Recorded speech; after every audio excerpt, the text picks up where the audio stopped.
September 12th to October 19th, take part in the regional contest, open to all players. Step up and prove your strength.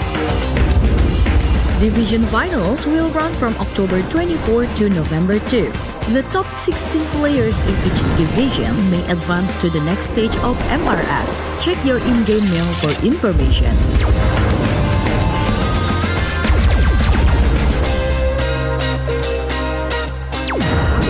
The S3 Finals group stage kicks off from November 8 to November 9. The top 6 players from each group will qualify for the S3 Finals semifinals.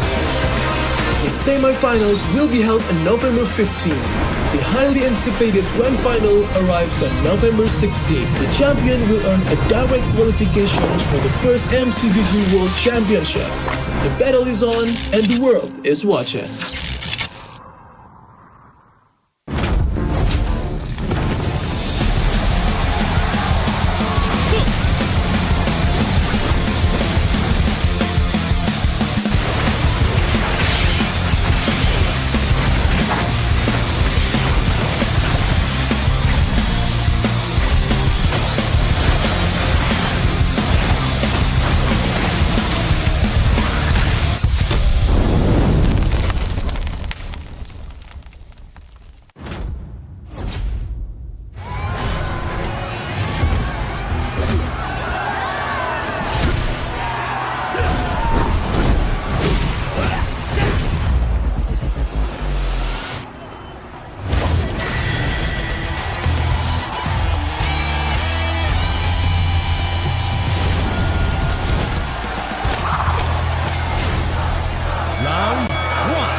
Welcome to MCGG Rising Stars.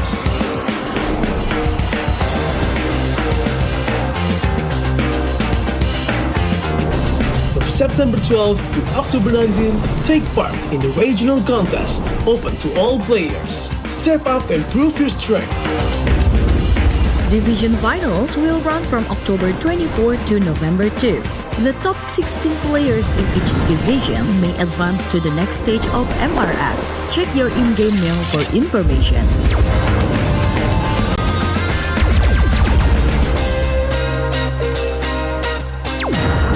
The S3 Finals group stage kicks off from November 8 to November 9. The top 6 players from each group will qualify for the S3 Finals semifinals. The semifinals will be held on November 15. The highly anticipated Grand Final arrives on November 16. The champion will earn a direct qualification for the first MCDG World Championship. The battle is on and the world is watching.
Welcome to MCGG Rising Stars.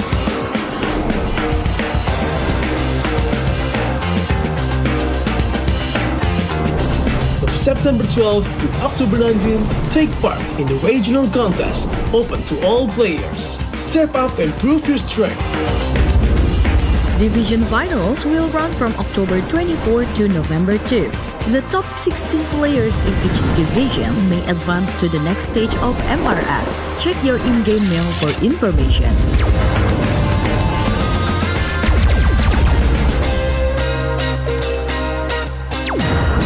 The S3 Finals group stage kicks off from November 8 to November 9. The top 6 players from each group will qualify for the S3 Finals semifinals. The semi-finals will be held on November 15. The highly anticipated Grand Final arrives on November 16. The champion will earn a direct qualification for the first MCGG World Championship. The battle is on and the world is watching.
Welcome to MCGG Rising Stars.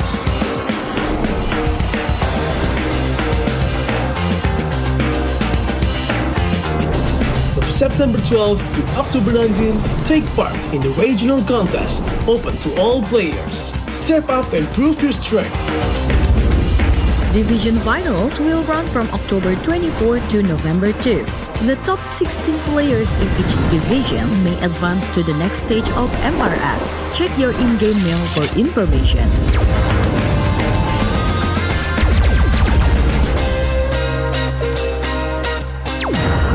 The S3 Finals group stage kicks off from November 8 to November 9. The top 6 players from each group will qualify for the S3 Finals semifinals.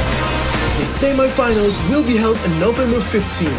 The highly anticipated Grand Final arrives on November 16. The champion will earn a direct qualification for the first MCGG World Championship. The battle is on and the world is watching.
Welcome to MCGG Rising Stars.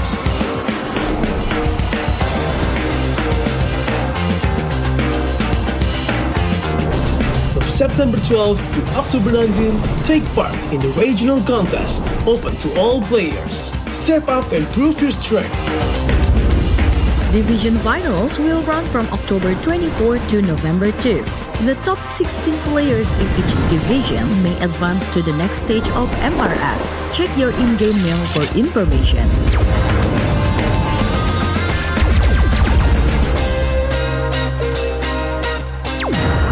The S3 Finals group stage kicks off from November 8 to November 9. The top 6 players from each group will qualify for the S3 Finals semi-finals. The semi-finals will be held on November 15. The highly anticipated Grand Final arrives on November 16. The champion will earn a direct qualification for the first MCGG World Championship. The battle is on and the world is watching.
Welcome to MCGG Rising Stars.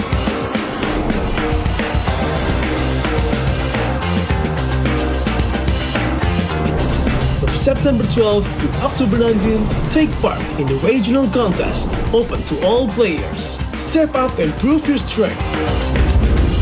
Division finals will run from October 24 to November 2. The top 16 players in each division may advance to the next stage of MRS. Check your in-game mail for information.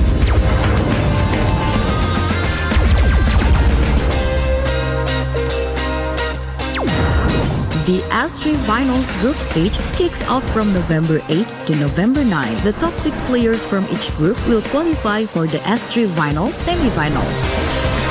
The semi-finals will be held on November 15. The highly anticipated Grand Final arrives on November 16. The champion will earn a direct qualification for the first MCGG World Championship. The battle is on and the world is watching.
Welcome to MCGG Rising Stars.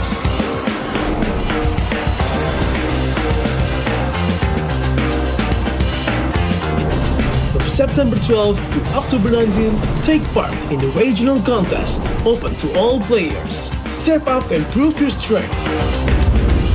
Division finals will run from October 24 to November 2. The top 16 players in each division may advance to the next stage of MRS. Check your in-game mail for information.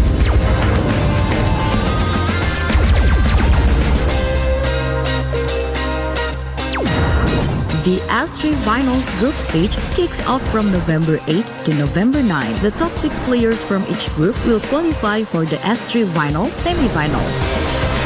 The semi-finals will be held on November 15. The highly anticipated Grand Final arrives on November 16. The champion will earn a direct qualification for the first MCGG World Championship. The battle is on and the world is watching.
From community tournaments all around the world to a new international foundation for global MCGG esports, tonight we crown the champion of MCGG, Rising Stars, a champion who will qualify for the first Go1 MCGG World Championship. Good evening, good afternoon, and good morning to everyone watching all around the globe, and welcome to the finale of MCGG Rising Stars Season 3. My name is Renmar Santa Cruz, and if you're wondering how we got here, well, it's been at the palm of your hand this entire time. I'm pretty sure you saw the notifications months ago about Rising Open. This is it. This is the finale from people all around the world playing in the comfort of their own homes or wherever they are, taking MCGG to wherever they go to now this stage for a potential qualification or for the chance to qualify for the Go1 MCGG World Championship. More info on that later on, but I hope you're all having a fantastic evening. Again, welcome to the Grand Finals. We're only going to be seeing one match this evening, but it's going to be potentially 5 epic games. And as I said earlier, you probably had questions, so here's the formats on the screen for you. So we had our group stage and 8-week qualifiers. 14 people qualified from all around the world, from the MCCT champion and runner-up as well. And then we got to the semifinals, which happened last night. 16 participants, there were 2 groups, 12 group stage winners, plus 4 people were invited as well. We're operating under the unique commander system, meaning the commander used in the previous round cannot be used again in the following rounds. That is the same thing for tonight for our 8 participants. The top 4 from Group A and Group B in the semifinals last night. We're going to be doing a checkpoint system, meaning the first player to reach 18 points and have a game win under their belt will be the first player to become the champion, will become the champion of MCGG Rising Stars Season 3. This is our point system. So remember what I said earlier. All you need is 18 points and 1 match win. We could be done after 2 games if the person who won game number 1 is the same person who won game number 2, because it's 9 points for first place, 7 for second, 6 for third, 5 for fourth, and it goes on until the 8th place only gets 1 point. But this is why potentially this could go all the way to 5 games. What if the first person in game number 1 who only got 8th place only got 1 point? Suddenly everything just aligned for them and it led to them becoming the champion after 5 games. That could happen tonight. This could be a very quick night. This could be a very long night, but I'm pretty sure it's gonna be an awesome night of Magic Chess Go action. This is the prize pool, 10,600 USD, and we are only going to be going up from here. This is the first time we're going to be having a big epic broadcast such as this under the English language for Magic Chess Go for MCGG Rising Stars, and the champion is going to be getting roughly half of this prize pool. Not exactly, but roughly half of it. And imagine you were just playing Magic Chess Go months ago. You signed up for Rising Open. You went in every Friday to Sunday night and said, you know what? I'm gonna try this out. I'm gonna give it a shot. And that's exactly what a majority of these players were thinking heading into this. And then next thing you know, here they are at the cusp of becoming announced as the champion. Who are our players? They are on your screen right now. You got Opu, Ken, Wisnu, and Fanli from Indonesia. You have Doinef from the Philippines. You have Japar from Malaysia, Wilusu from Myanmar, and Scan Dominic strongly representing the Latin America region as he is from Bolivia. So yes, there's still a lot of heavy Southeast Asian names across the board, but with Scan Dominic here representing Latin America, always one of the regions to look out for mobile esports, for Magic Chess Go esports. It's good to see that there is representation there. And those were beneath them, of course, the commanders that they are favored in playing. And if you're only watching tonight, then actually you missed out some pretty epic action from the semifinals yesterday. Expect a lot of commanders that play a little bit more towards economy, potentially even go card priorities such as Valir, as a lot of these players really heavily chase the power spikes at level 5s to 7, really making the most out of their economy. But this is going to be an epic night for us as we are already heading straight into the drafting phase. What you're seeing right now are the commanders that are getting banned. We're only going to be seeing this for game number 1, and we do unique commanders game 2 onwards. So a lot of Valier taken out because, yes, yesterday night, semifinals, the first game for Group B, we saw an entire board of Valiers. And as we were saying earlier, these players love to play the economy game. Look at that. Lancelots and Chos across the board. An Amon and a Lunox. Of course, Lunox, one of the commanders that you could really chase if you want to get a board of 6-10 synergies. So potentially watch out for Fanly playing that. While for Wisnu, maybe he might actually try to run for a bit of a lose streak, as currently every round you lose as Cho means you get 3 gold for that. You can actually go very fast with it. I don't think he's going to be going into open fort right away. We shall see. But expect him to maybe just softly try to play for some early synergy. See if it's possible for him to take away some key pieces from the opponents. Remember, there is a shared hero pool amongst all of these players, and you have to watch out for that. So we are right away heading into what is the first creep round of the game. This is usually seen as a freebie, as through the creep rounds, you can get your first item. Here, this is probably going to be, or usually, things like Revitalize, Retribution, Aegis, and Purify to help give you an idea of what you might want to play into for the early game. Of course, they give you benefits as well when they scale up, come the mid to the late game. Once we're around round 3, round 4, they still come into effect. But imagine a lot of influence there. So, we are now seeing some early Doomsword, interestingly enough, for Fanly. While you already have Guardians there on the board for Oppo and Ken building their front line. While you see Vanguard Leader, Heroes gain 30% hybrid attack, but Commander takes 2 damage being picked up. A good spread of the Go-Go cards, but we are starting off with purple.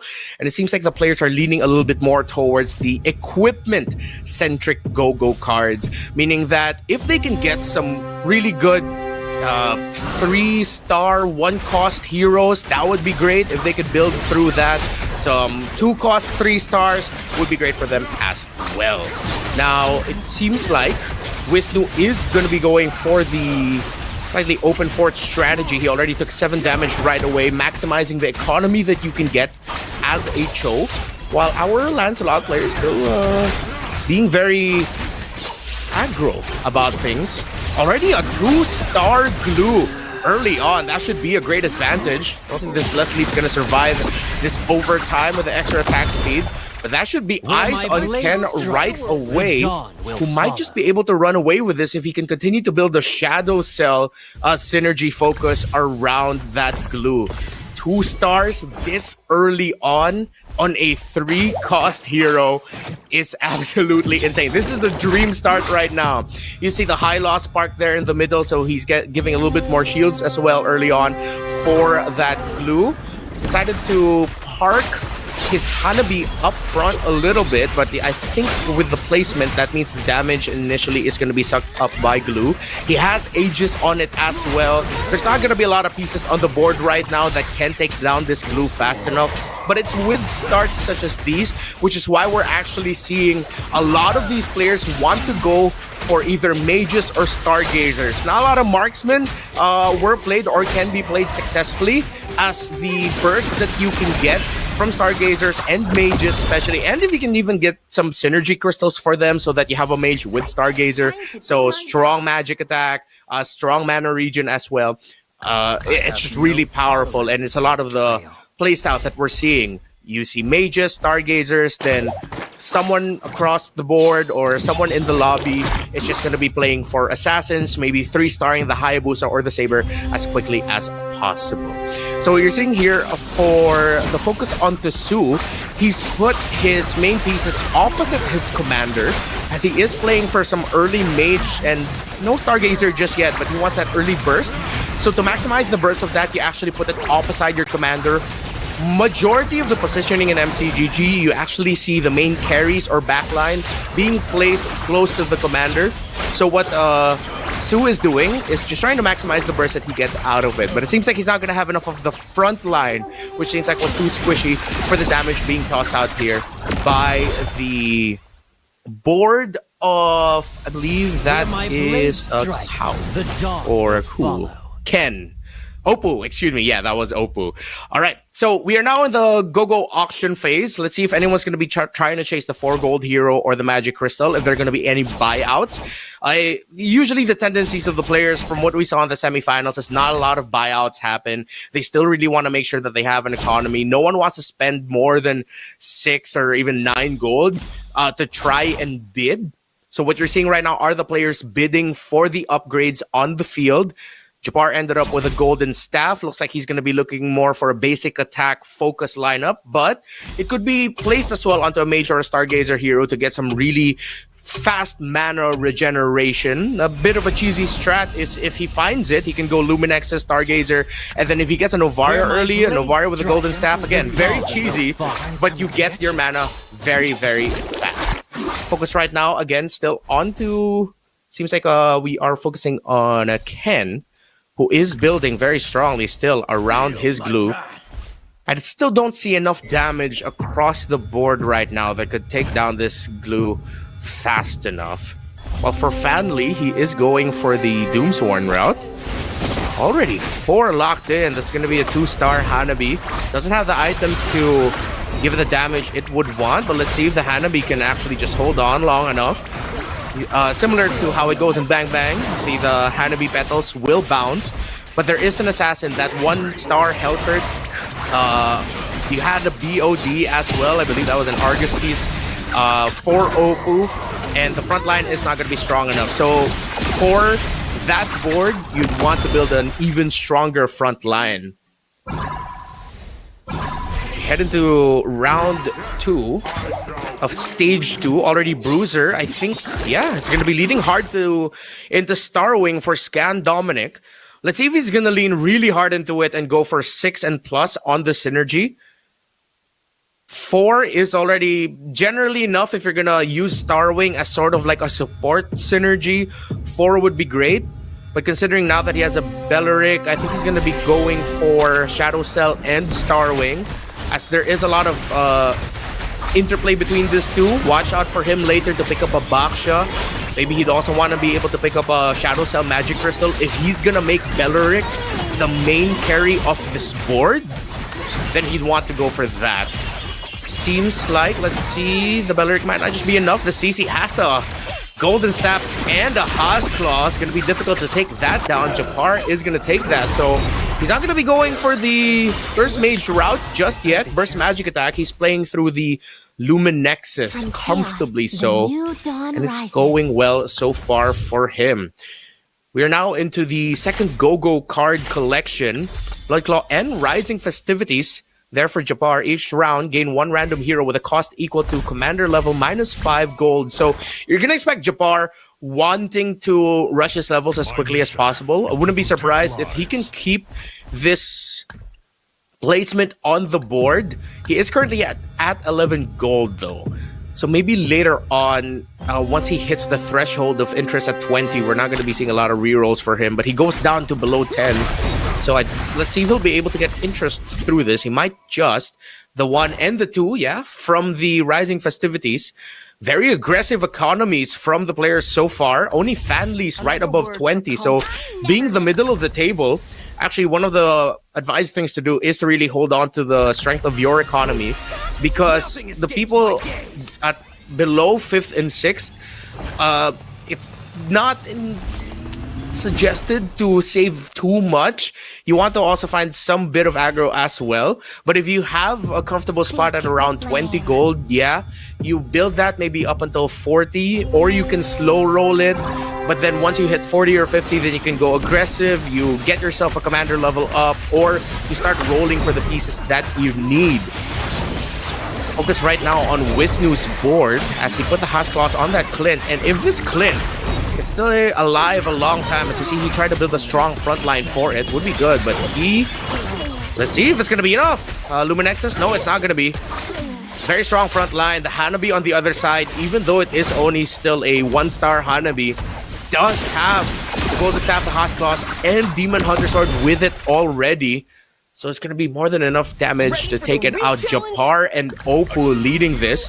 Oppo, of course, his streak fueled by the fact that his glue is... He got that way too early. But great stuff for him. Meanwhile, here for Doin F, the lone representative from the Philippines. Ooh, okay. So he has 3 hero copies available for him. So he's going to be looking to find a carry. Let's see if the Uranus will be his carry or if he's going to focus on the Aldous to rush. He does have 4 on his Dawnbringer synergy. And for Dawnbringer, what you get are items exclusive to Dawnbringer heroes. So only Dawnbringer heroes will be able to equip those items. And they usually give just a lot of attack speed or some extra health.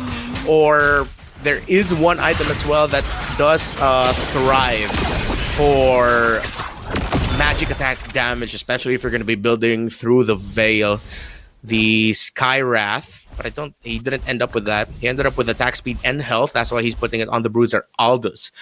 Meanwhile, for Wisnu, seems like he is going to be playing a bit of scavengers, get a little bit of heroes from the opposing board to try and fuel his own economy and maybe get some pieces there as well. He built a bit of an L shape. There's a bit of an opening there on the left side of him, but not assassins, not a lot of assassins on the board for him to worry about. Better damage output. It's the exchange between Wisnu and Willow, who is currently on a streak. Seems like that streak might just end, but there is a Winter Crown on that Ruby and a Revitalize. One of the most feared combos that you can put on a Ruby. Ruby's one of the go-to tanks that you can get for your board, but it seems like he did just have enough damage, the Clint and the CC together. I believe that's a glowing wand on the CC. Interesting choice. Won't be getting the magic attack, but at least he's going to be getting the healing reduction for it. Bit of the burn as well. So most of the Lancelots are on the upper portion of our field. You see a rush there on a Yu Zhong. So okay, let's see if Scan Domino can actually come back into this. Now that he has a 5-cost hero with him, how quickly can he build it?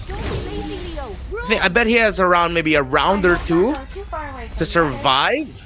At 32, yeah, he has 2 rounds. Doin F 2 as well. Scan maybe 3 depending if he can hold on long enough. Yeah. Ken still on that hot streak. Oppo lost his streak just now. So just as we expected earlier, because of that early glue and you already having a clear idea of how you would want to build for that, be a great way to just find a solid idea. But at this point, Ken has already sowed that glue and he's leaned towards a bit of Doomsworn, building through the Hanzo. Now for the board of Doin F. Can he actually hold on here? That Iksha still being able to freely hit, but with an Immortality on that Tigreal and Aegis as well, the damage might not be enough. Can this Tigreal and the Veil do it for Doin F? He will need to win this round if he wants to survive just a little bit longer, and the stun from the implosion actually helps him survive, and Oppo gets taken out. This could be a comeback angle for Doin F. Didn't keep that Yu Zhong. He decided to use it for economy to sell. Bit of a spread. Let's see if he'll turn his attention towards Metro Zero later. So he moved his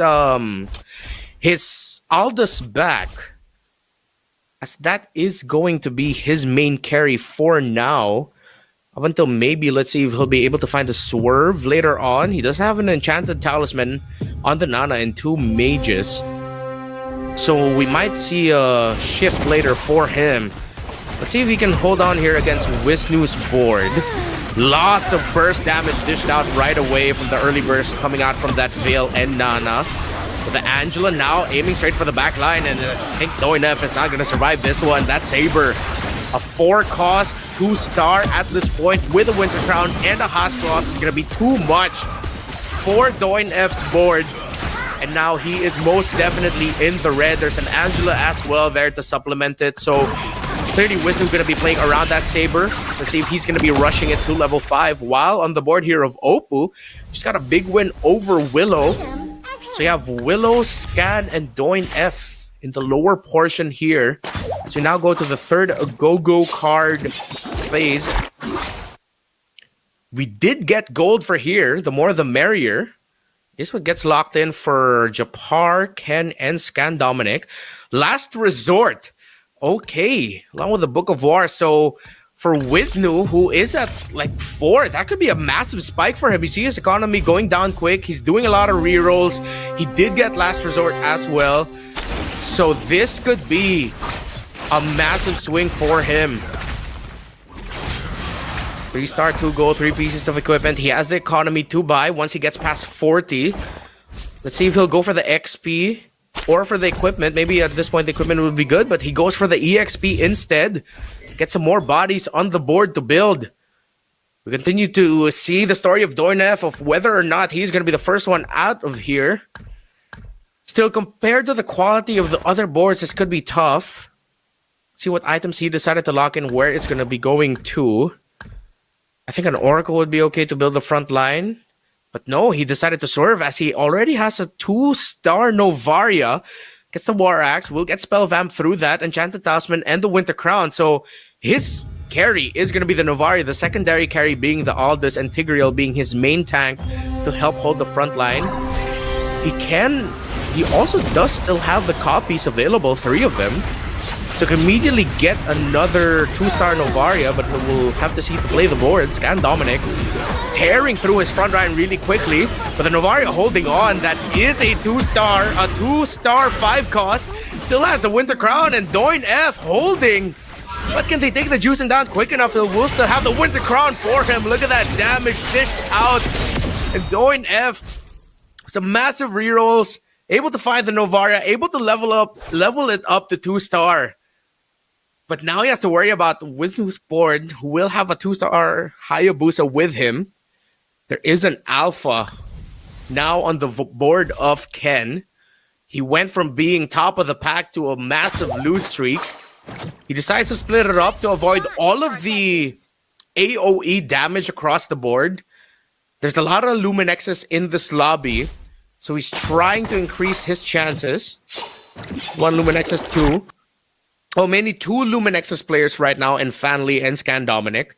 However, there is a lot to focus, as we expected, towards mages, some stargazers. But we are seeing a good amount of marksmen on the field right now for Ken, Japar, and Scan. But Oppo is still the man to beat. Scan Dominic, though, let's see. Very tight race at the bottom of the barrel here, but I don't think he's going to be able to survive this. Too much damage. And Scan Dominic survives. He goes down to 1. He has 1 more round, 1 more chance to try and hold on and survive even longer. Doin F going down. It's going to hurt your chances a lot. You're really going to have to expect a crawl if you finish at 1. Wisnu gets taken down by that Harley. What's the truth? Enchanted Talisman and Immortality. There's no backing out now. Meanwhile, we look at a board that seems to be a good spread because of the Novarius available. Now there's the Yuzhong of Scan Dominic. War Axe, Dominus Eyes, and Revitalize. He'll be able to get into the Black Dragon form quickly. Good spell Bavamp through the War Axe. And with a Revitalize on it as well. Bit of survivability. While we also saw a Kalea in his board. Positional change here. Putting the mages in the center, and the Tigreal's really going to be taking the most of the damage in that board. 4 Claude's Theft Devices, so good item spread for him. Metro Zero online as well, but it's only going to be 6. Lots of damage. That is what you could say about Scan Dominic's board. Lots of damage. From taking 17, going down to 1. He's able to take down Oppo, who is currently the lobby leader at 62 health. Don't count out Scan Dominic, the lone representative of Latin America, out just yet. Might just be able to make a comeback, but Willow Sue will go down as first one out. He will end this round with 1 point at 8th. Next, Fate Box round. Capacity there for Scan, so he's going to be going up to 10 for his board. He did really want to go for that. Now, majority of these players locking in for items, but Oppo going for the Angela. An angle for him to get a 2-star Angela right away. 2-star Kalea here as well. There is a 2-star Angela there. Watch out for that. Angela, usually one of the biggest game changers you can get. because of the shield that she can provide, the healing, and just the raw damage. You get the carries here spread out. You have Moskov on one end, Juicen on the other. Scan Dominic cannot afford to put them together. Seems like you have two tank/damage dealers, more bruiser focus for him. The Clay and the Yu Zhang will try to save him. While for Doin F, 20 stacks already on that Skywrath Spear. Let's see if this Novari can hold on long enough. He actually turned it into a Dawnbringer through the Magic Crystal, so that's great. See the Doin F can actually hold on here. We're looking right now at the lobby of Scan Dominic. That Novaria trying to hold that Yu Zhang, still too much damage. Being dished out by Scan Dominic from 1 HP. He has a dream, but that is going to be a takedown. That's a kill. Doin F gets taken out. There's going to be another one there as well. The sick animations you get with these commanders, of course. That's going to be a kill for the Cho. Scan Dominic was not able to hold on as we have a 3-star Saber on the board in the lobby. Mama told me That is going to be one of the biggest threats right now. It does have the Winter Crown Sea Halberd and Hasclaws as well. So it seems like Wisnu might be favored, but Fan Li is in a streak. On his board is the 2-star Angela. Chanted Talisman. Did end up with a Stargazer, as we expected. Luminex's Stargazer. And Mage roll. Very strong combination. Then has the Exorcist, a bit of Bruiser as well. The Yu Zhang's not going to be able to hold long enough, but let's see. His main front is really the Kalea, but the question is, it's just damage. We look at the board of Jabbar, massive knockups, good readjustment there, but that might just be delaying the inevitable, because look at the damage out, but coming out of Jabbar's board, that Irithel is more than healthy, but the dive, and suddenly they get wiped out, and Jabbar will get taken out. Was not able to get access to the back line as all of the dragons on the board took damage, or took the damage for him. Opal will get taken out. Wisnu, that Saber is the problem. And the question is, can it be stopped? Can a player in the lobby right now find the answers to make sure that it gets taken out? The highest economy on the board is actually Fan Li at 19. So we look at the hero library. Angela hotly contested, Novaria, and the Yu Zhang as well. Meanwhile, for the 4 cost, not a lot of Sabers left on the board. Only 2 left in the pool. 3 only for the Hayabusa as well, and the Nana. Nana, of course, one of the highest damage dealing 4 costs that you can get in the game. Unless someone finds a miraculous answer, Wisnu might just be able to take it away. Massive swing that he was able to get last resort. That really launched him forward. He has a Minstatar at 2 stars as well. Raw damage playing through Starwing. The board nearest to that, in terms of playstyle, seems to be Opus board, playing through Starwing as well, while Fan Li maybe just going for the Luminex's Mage main. But Ken now already has 8 on his Metro Zero, meaning he will get that damage reduction as well. That's 5% damage reduction. But with all of the damage on the board, is it actually going to be enough? Ken gets a 3-star Irithel. War Axe, Sea Halberd, Hasclaws. Is it going to be enough? The Black Dragon Form taking a lot of the damage. Saber goes in. Is this Irithel gonna survive it? No, it will not. And the board of Opu, too strong in damage, but Ken still alive here with just 6. The Saber trying to survive here with the crown has already been popped. The Angela, it seems like, was the answer. Fan Li's board. More than enough to take it down. So an extra 2-star 5 cost added to the board of Wisnu. Harley and Mistar with him as well. His secondary carry has been shifted to the Harley, as it was the Nana earlier. But as we look at Ken's board, my goodness, his front line just isn't cutting it. He is not getting enough strong frontline pieces. Yeah, you have the Bruisers. You do have the Alpha there. That is a 5 cost 2-star with AGs. The problem is, despite all the damage he has, it's just not enough. Not enough damage just yet. Low economies across the board for all these players. They're just playing it out to see if they can get their pieces. He will get the knockups in there for him. Is he actually going to be able to survive this? The Harley, we're waiting to see if the Harley can actually get his mana up. The Saber is still standing. Winter Crown already gets popped. The Iritha still healthy. The Harley not enough.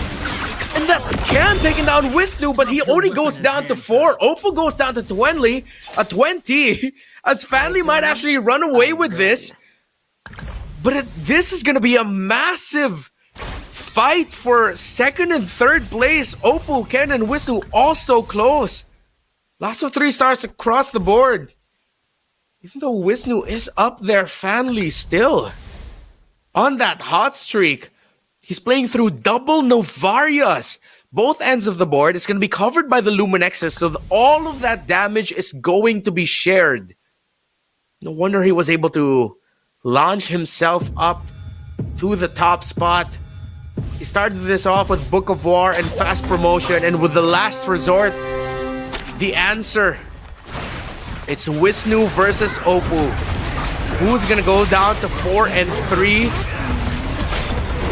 That Saber wreaking havoc, too much damage. Angela, let's see if it actually could get the hard guard off. Gets it off the Hayabusa, but that Saber is way too much. We get another activation of the hard guard. It goes onto the Harley, and the second activation of the hard guard coming in the clutch. Saving the Harley, it's Oppo and Fanly. Whoever wins this is gonna be one first place finish away from becoming the champion. That's how fast this could go. Unless Oppo finds an answer. He goes up to 10, or already has 10. Swapping some pieces around. He's trying to level up that Valentina. Going for a bit of a Face Walker sub-theme through him. Seems like it's gonna be a I win. Harley and Valentina damage focus. Still wants to keep that Star Wing, but he's looking for a stronger Star Wing. Some fast movements here on the board for Oppo. Trying to find an answer for Fanly. He's trying to hit level 9 for that Valentina. Will he have the economy? Can he actually get it? You see him rushing and crawling, trying to find that last Valentina. Any upgrade, but he will not find it. But it's 2 stars enough. The Novaria spread way too much. Fanly dominates. The Last Resort that he got was the answer, and ever since there, he just did not let go of the gas through Luminexus, Mage, and Stargazer. Just as we were talking about heading into this game, showing why it is one of the most feared and most sought after synergies to go for in this MCGG meta right now. But that Last Resort that he played was massive. Master Stroke as well, putting the Novaria on 2 separate sides. He decided to go for the line formation on both ends, and then he has a front line in the middle. That means that the Novaria Astral Echo actually will hit all of it. He will not get the... He does get the no limit to the number of linked heroes at the 6 activation synergy there through the Luminexus, and their hybrid defense being reduced by 50. So he played that way too well. The Last Resort really coming in clutch. Excuse me, no, not the Last Resort. The Premium Client, there we go. Last Resort was a different board. It was the Premium Client that he got. It was Wisdom with the Last Resort. It was Premium Client 2.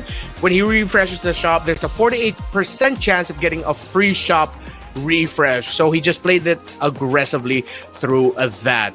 Don't forget to follow the official Facebook account as well of MCGG. Make sure you follow the official global Facebook account at Magic Chess Go-Go. There you'll find the most luxurious rewards and activities, and don't hesitate. Search for Magic Chess Go-Go on Facebook. Just follow us, because every live stream, you get super benefits.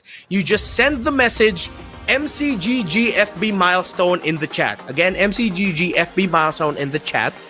Take a screenshot and go to the pinned post on the official FB account for the live stream event. Follow the event rules to participate for a chance to win a random lucky draw prize. So make sure you follow those instructions. You can scan the QR code as well on your screen. Just rewind just a little bit so that you can go ahead and follow the page. Now, Fan Lee,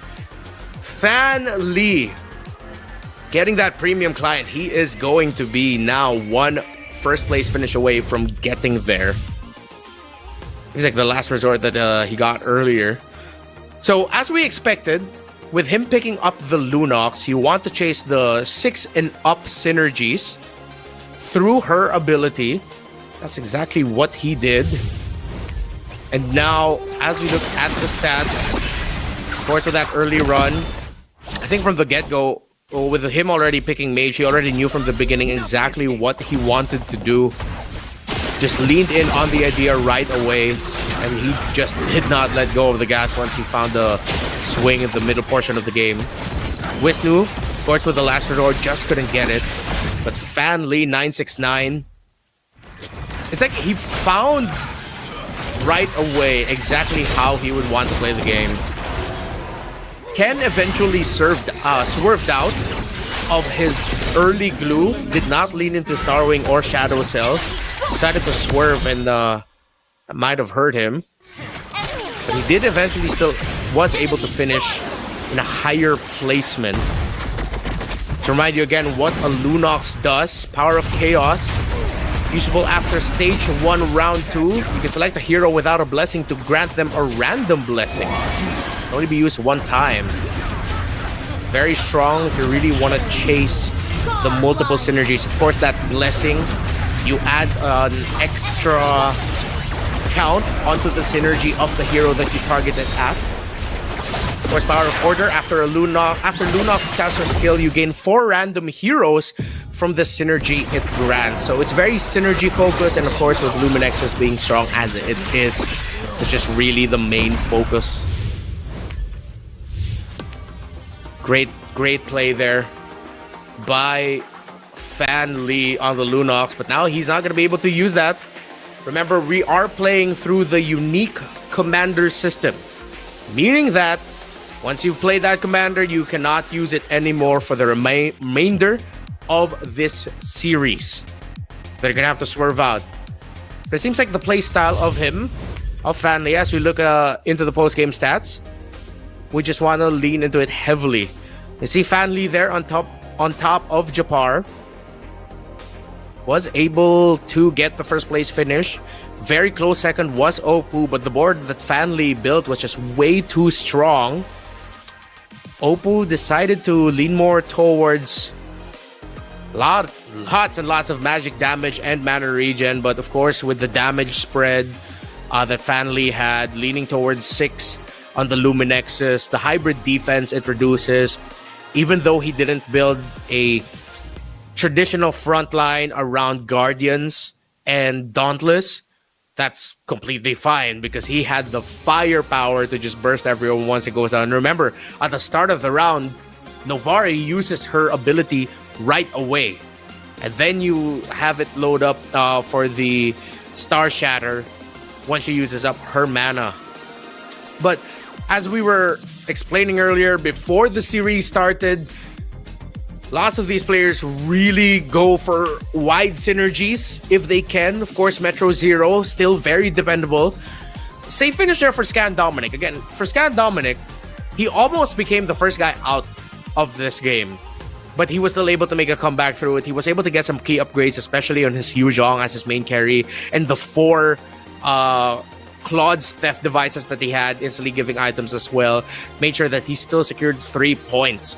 But Fan Lee is the leader at 9. Again, all he needs to do, if he wins the second round or wins any other round at first place, that's it. He's the champion. While, of course, Oppo there at 7th.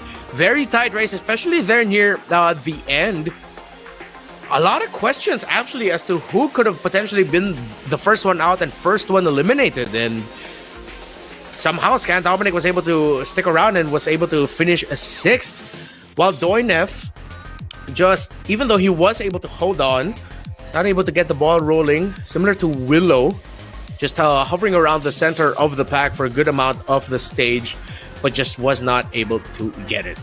So we all know that this is a very important night, the pinnacle night for MCGG esports fans there. But aside from the crowning Rising Stars Season 3 champion moment that we'll have later at the end of the day, we have an even equally important announcement to make, as MCGG is going to be stepping onto a broader international stage. On December 12th, Magic Chess Go Go will shine as an official demonstration match, at the 33rd Southeast Asian Game. It's going to be an official demonstration match at the 33rd Southeast Asian Games. This is the highest profile comprehensive esports events in Southeast Asia. Going to be hosted in Thailand. And it's going to be a battle of nation pride, because you have 4 teams from Indonesia, Philippines, Malaysia, and Thailand, all sending 2 cream of the crop top representatives each to compete on this massive stage, fighting for the honor of their nations. Stay tuned for that match on the world stage and mark your calendars for December 12th and join us in witnessing this milestone moment together. Again, that's Indonesia, Philippines, Malaysia, and Thailand sending 2 representatives each for a demonstration match at the 33rd Southeast Asian Games. So just when you thought it was just going to be bang bang from our end, we also got go go to show, and that's going to be great. That could mean, what if down the line we're going to have national team representatives for Magic Chess Go Go as MLBB? We all know the scene there. This is that launching pad. So not only are you going to be playing for yourself, but what if down the line you and another representative of your country can represent your entire nation, performing and playing Magic Chess Go Go on such a massive stage, win gold medals with it. It's been an exciting series so far, as we are going to be heading into the picks soon. Got a glimpse already, of course. Remember the commanders that were already picked up by the players previously. Now we have a Popol and Koopa on the field. Paquito has launched himself up alongside Valir as one of the really top commanders that you can go for. Gushan gets locked in here by Ken. Karina. So a bit of combat focus here. Nana. So I think you could expect Oppo to go for the loss on the first creep round right away, so that he can trigger the Nana effect. But Fan Li is going for blood. The fact that you pick Angelo right now after winning game number 1, he's looking to just build a carry. He will find the carry, supplement that, and then he might just run away with it if the lobby is not careful. The support that it brings to the table. The pick's already locked in. Japar going for Cho. Let's see if he'll go for a bit of a lost chain to benefit his economy. You gotta focus on the champion here. Or at least the almost champion, if he can go across the line. But this is a very competitive lobby, a strong field that could potentially, suddenly, if Fan Li isn't careful, first place finish might slip out of him. Focus on his Angela. He can select an allied hero to protect, increasing their mana regen to 180% and granting a shield equal to 20% of max HP, and it grants additional protection to the hero with the highest power, while the protection prioritizes heroes with mana. While for Willow, one of the more interesting commanders actually in the game, Popol and Koopa. The Popol and Koopa actually can drop a trap, and you can move this trap. It will be generated, or at least in the preparation stage, will be generated on your side of the battlefield. When an enemy hero steps into the trap, you obtain a 1-star version, limited to 1 time per round, and you can generate 1 extra copy trap starting from stage 3, round 1. So this could be one of the more surprising outcomes later on is once Willow has a good understanding of the rest of the lobby, he's gonna be looking at everyone's boards just to find a really good placement for that trap so that he could get the copy. But early on in this game, you're happy with any copy that you can get, because that is still economy at the end of the day. That is still a resource. Whether or not that's going to be playing towards your synergy, at most, it could be something that you could sell. Get a little bit more gold, get a little bit more to the interest thresholds. Remember, when you're past 10 gold, you get 2 extra gold. When you're past 20, you get 4 extra. Focusing right now onto Ken's board. Decided to go for parties opening, so he right away starts with 3 extra gold and increased capacity. So now he's rushing for 5. And with these players rushing for 5, knowing that Fanli does have an Angela on him, they're gonna want to remain competitive, potentially just build through streaks and try to take down the Angela before Fanli can find the carry for it to lock into. Hanabis trading Hanabis, and it's the 2-star that actually gets taken down there. Doin F takes an L. See if he'll be able to make a comeback through it, through Paquito.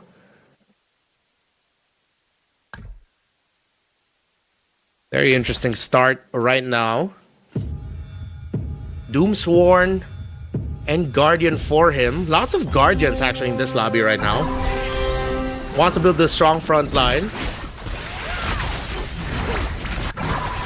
Dornef going against Can, who so far only has Starwing activated on his side. He's going to be playing as Eudora through the carry, but it's a much better board overall for Dornef compared to Scan. So it's going to be a rough start for him.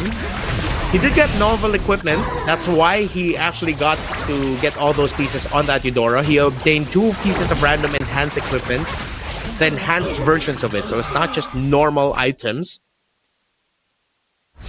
And then other equipment identical to the equipment that he got will be enhanced as well. So expect him to be playing through mages and stargazers.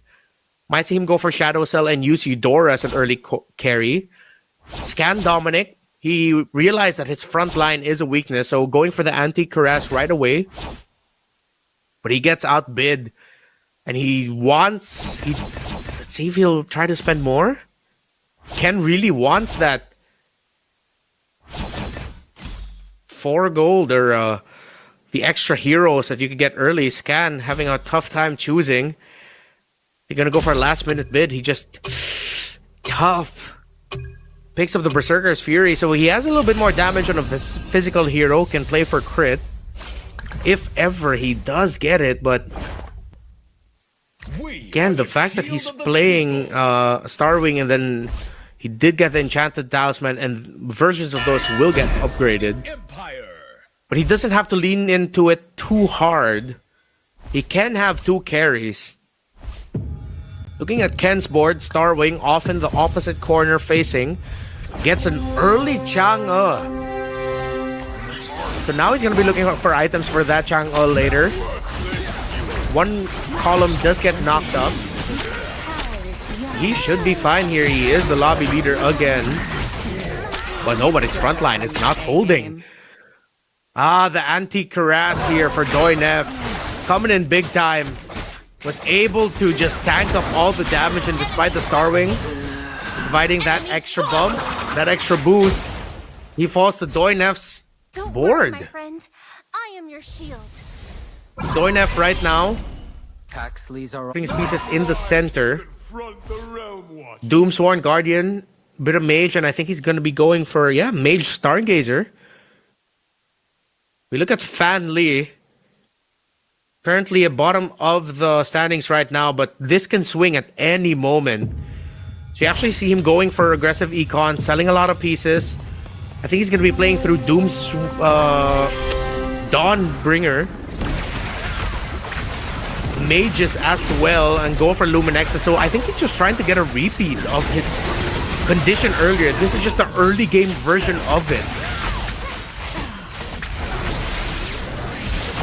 That Veil Not gonna be able to hold. Not enough damage just yet. Not enough items. Oppo in the lead.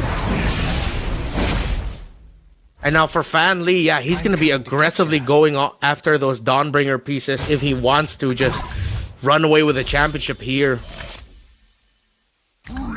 Looking at the items, magical training was picked up. Lots of parties opening on the board, so those early leads. But Ken started off okay, but then now as we get to the mid-game portion, just was not able to swing around with it. Customized recruitment. There for Wisnu. So this, once he hits level 6, higher chances of him being able to find those 3 costs. And that is going to be his timing. That's his power spike. But he is going to be playing for. Spread as well for the go-go cards.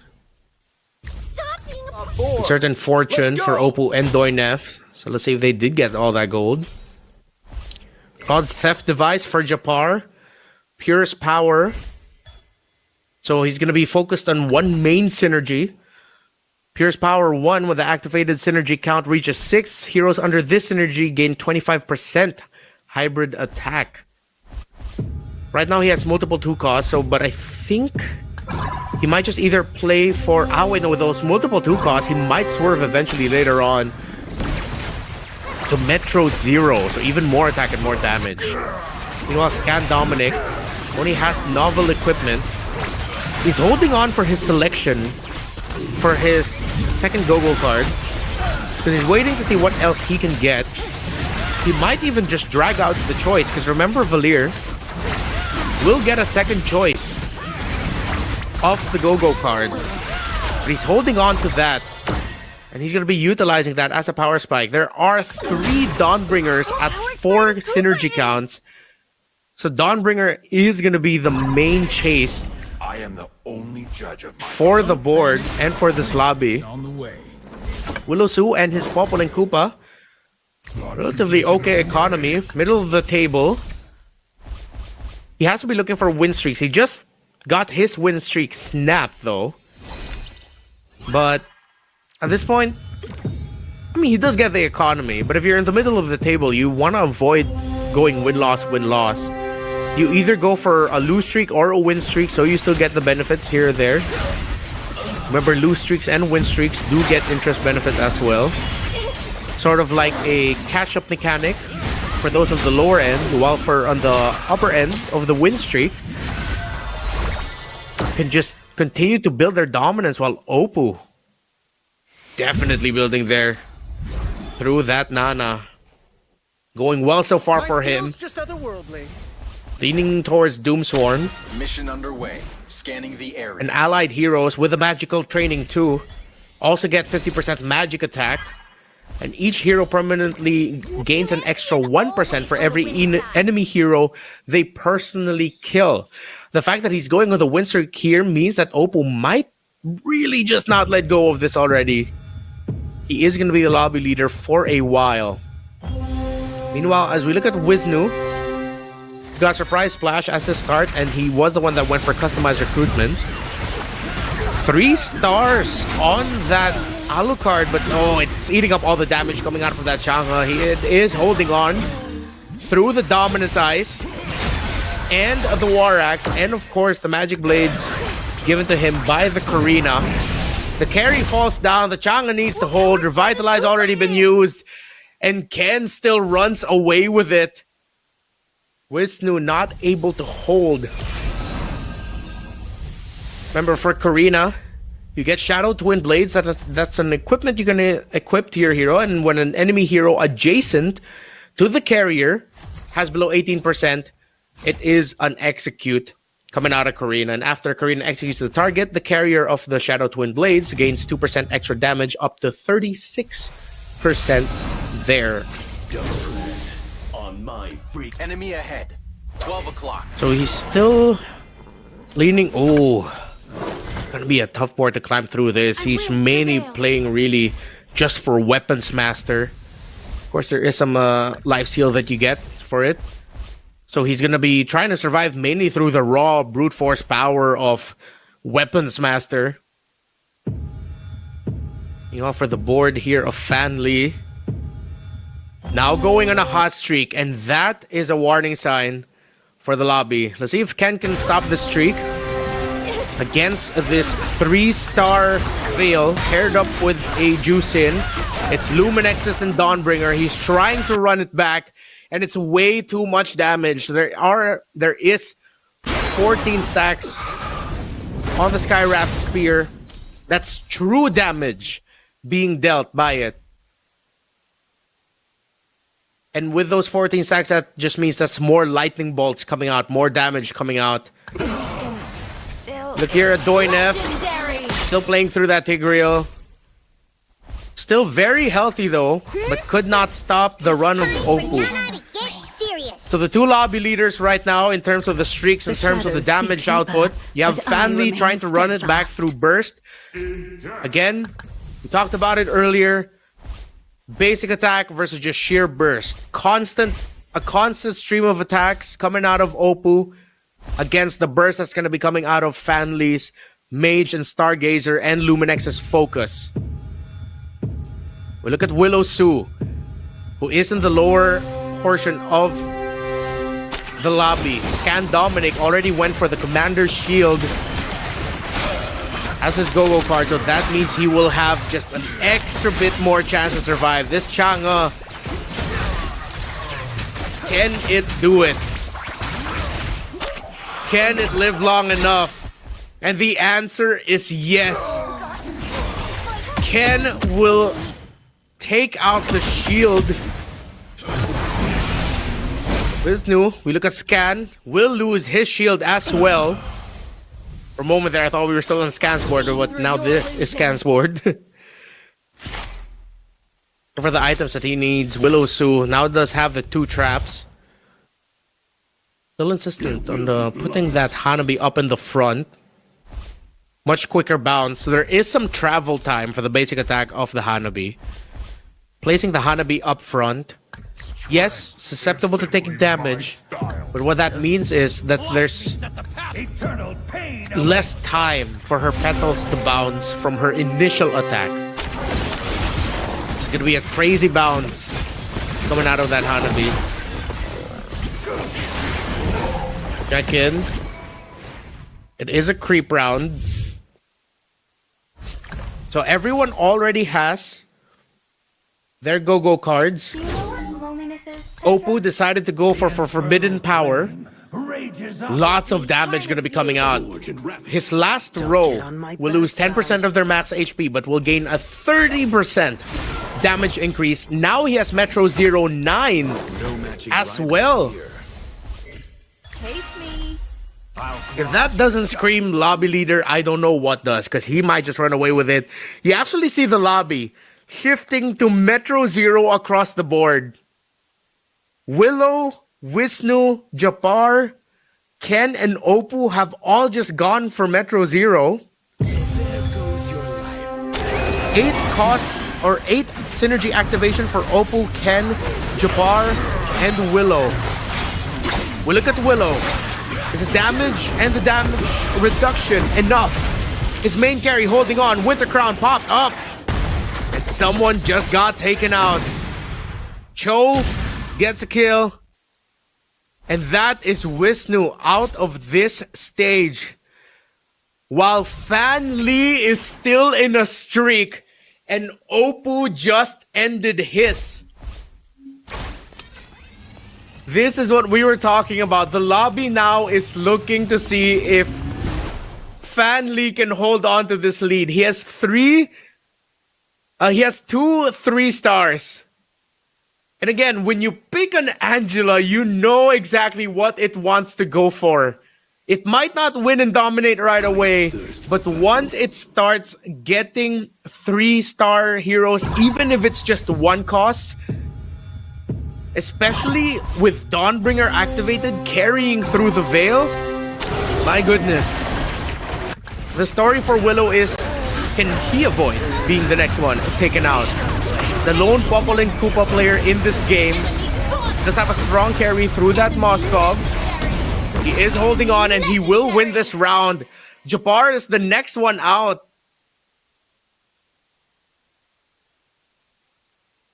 This is such a tight game. Fanli got taken out. Ken now is the one with the streak.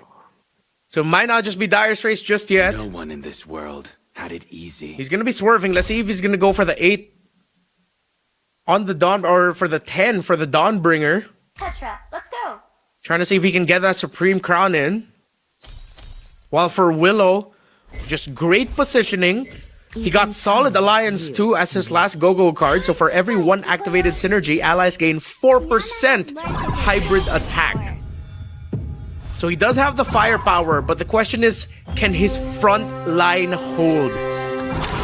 Those traps placed in the middle right in front of 2 damage dealers, because they will get jumped on. The traps will get activated. He will get a copy of the Yuzong.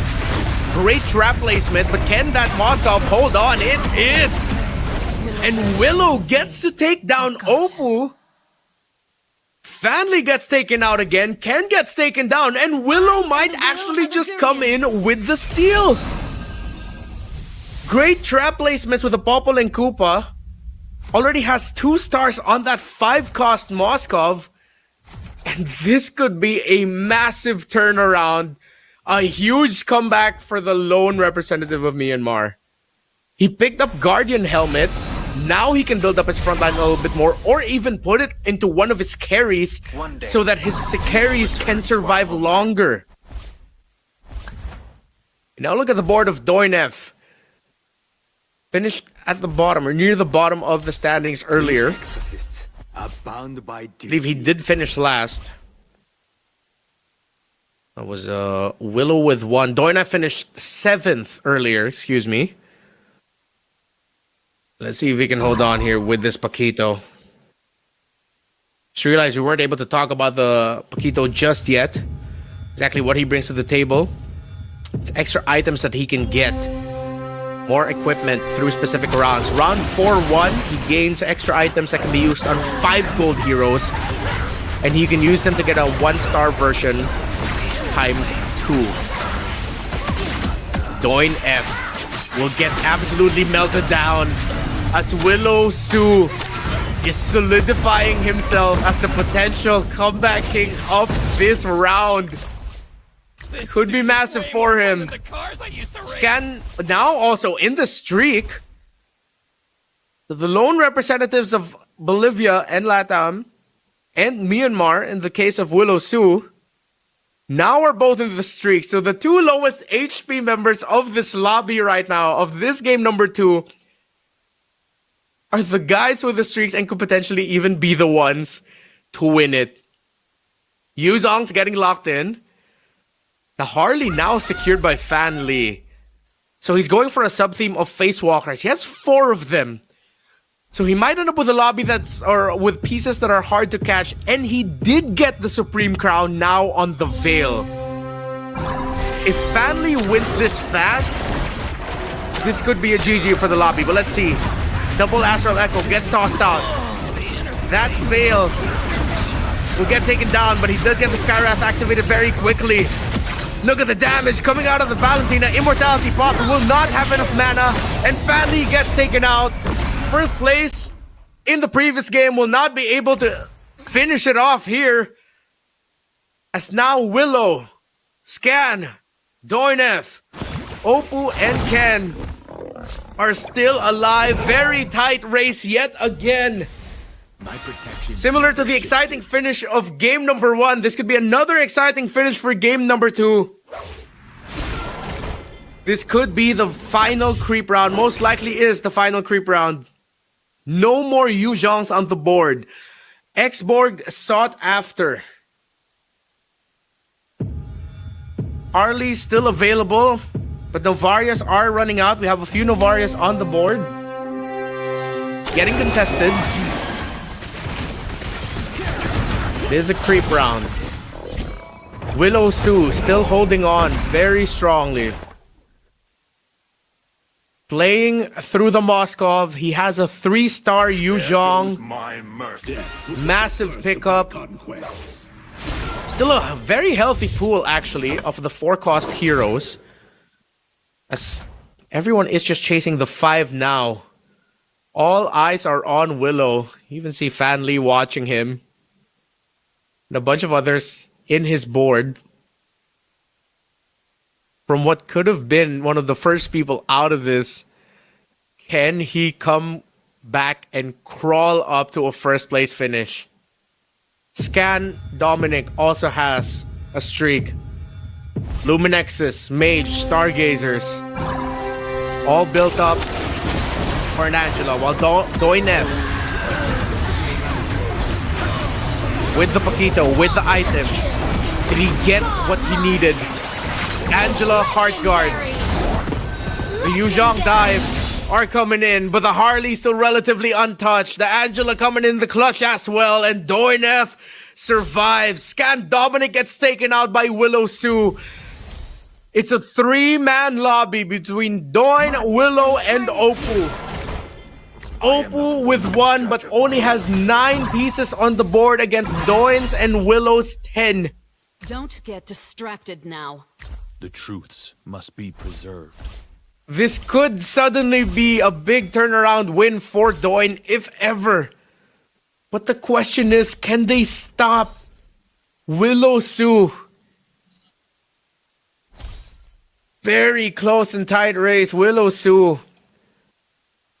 Very strong list of items. Yu Zhong, 3-star. Winter Crown. The Exorcist seal on it as well. The Moskov survives long enough. Look now at Opal's board. That Moskov tearing it through. Going up against it, but he still eventually gets taken out by Willow Sue. Willow Sue's mirror. Willow Sue, the real one, actually took out Doinev, so this might just be it. A miracle is what Doinev needs. More pieces somehow, some way. He went on a streak, Willow Sue. This could be a big, big moment. The young man's very young MCGG competitive career. My goodness, he is now on a 7-win streak. Does Doinev have the pieces? We see it, the face-to-face, the closeout. Doinev playing around the 3-star Valentina. Willow Sue, the Yu Zhong at 3 stars. It seems like the front line of Doinev falling down way too fast, and it is, with the Valentina holding on, but it cannot. The Popple and Koopa, the lone Popple and Koopa in this game number 2 secures it, and he gets the dub. What a comeback. He eventually shifted into Metro Zero, and he just had way too much damage. And again, very impressive in a meta that is very dominated by a lot of Stargazers and Mages. He walks away with Marksman and Bruiser focus. Carried mainly, at first his main carry was that Moskov, but once he was able to get that Yu Zhong with great economy management, he was able to get it up to 3 stars. He put a Winter Crown and a Guardian Template on there. And at that point, not a lot of front lines is going to hold against that. And there's not going to be a lot of damage dealers that can actually take that down fast enough. The fact that he was actually taking a lot of the L's, remember, we have to go back to his first go-go card choice, Satan's Whisper. He gains 13 gold for every 20 commander damage he received. So, yes, there were a lot of eyes on Fan Lee and his eventual climb.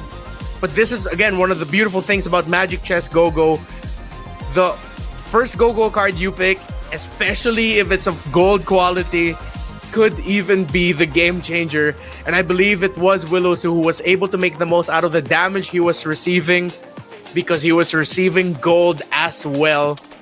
That he played for very secure synergies.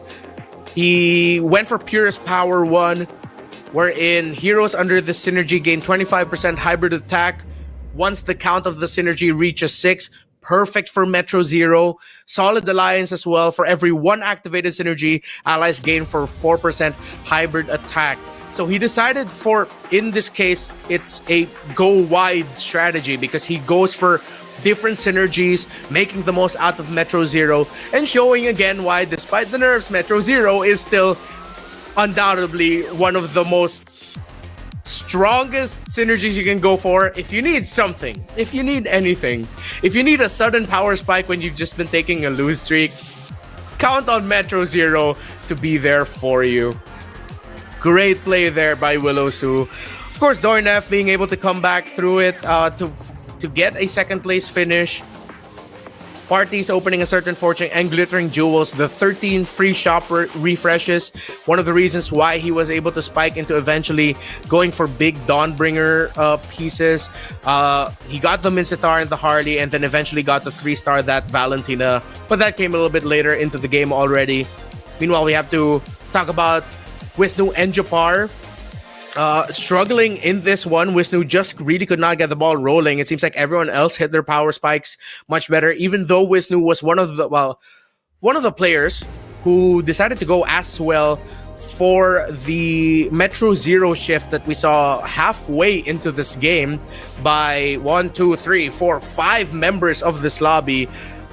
He was one of the ones who were stuck at 6 synergy. He couldn't get it up to 8. Remember, you get it. You get the extra defense or damage reduction at 8. That's an extra 5% damage reduction.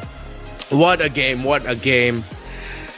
For Van Lee, though, he still needs to win one more game, and the fact that he was able to finish 6th here means he gets 3 points. He is now 12. It's gonna be 6 points away.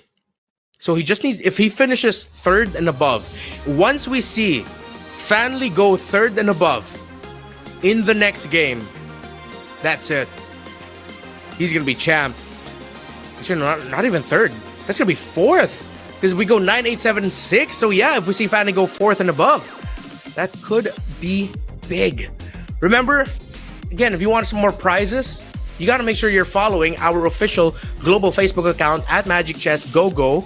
To find the most luxurious rewards and activities, just search at Magic Chess GoGo on Facebook and follow us now. That way, you can participate for the MCGG FB milestone, wherein all you need to do is send the message MCGG FB milestone in the chat, take a screenshot, and go to the pinned post on the official FB account on the live stream event. Follow the event rules to participate for a chance to win a random lucky draw prize. Make sure you also send follow MCGG Facebook in the chat. Take a screenshot and go to the pin post on the official Facebook account for the live stream event. So there's 2 things. You got to make sure that you're chatting MCGG FB milestone and follow MCGG Facebook in the chat wherever you are watching. You can go back, rewind, so that you can get a refresher on the instructions and that you could get the QR code in there as well.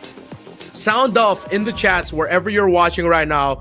Who do you think is going to be taking the championship? But if you want, what if we start a little bit more small scale with our predictions? What if we go for the predictions on as to who will potentially win the next game? Now, as we all know, after this is Go 1, the first ever World Championship that we are going to be getting for MCGG. I cannot believe it that time flies so fast. It's going to be at Stadion Madya Jakarta, January 25, 2026. That is going to be alongside everything going on in the festival, and that's gonna be big. It's M7 and Go 1 together. So, are you hyped? I'm hyped. Let's watch this. The battle continues to the next stage. Rising stars from each division will face off in the ultimate showdown. Magic Chess GoGo World Championship. Jakarta will witness it all as these rising stars share the arena with the world-class MLBB players at the M7 Carnival. Players from different divisions will clash in a tactical showdown to prove that they are the ones worthy of claiming the highest role. On January 25, 2026, the Stadion Madia of Jakarta is heating up and the players are ready to explode in Magic Chess Go-Go World Championship.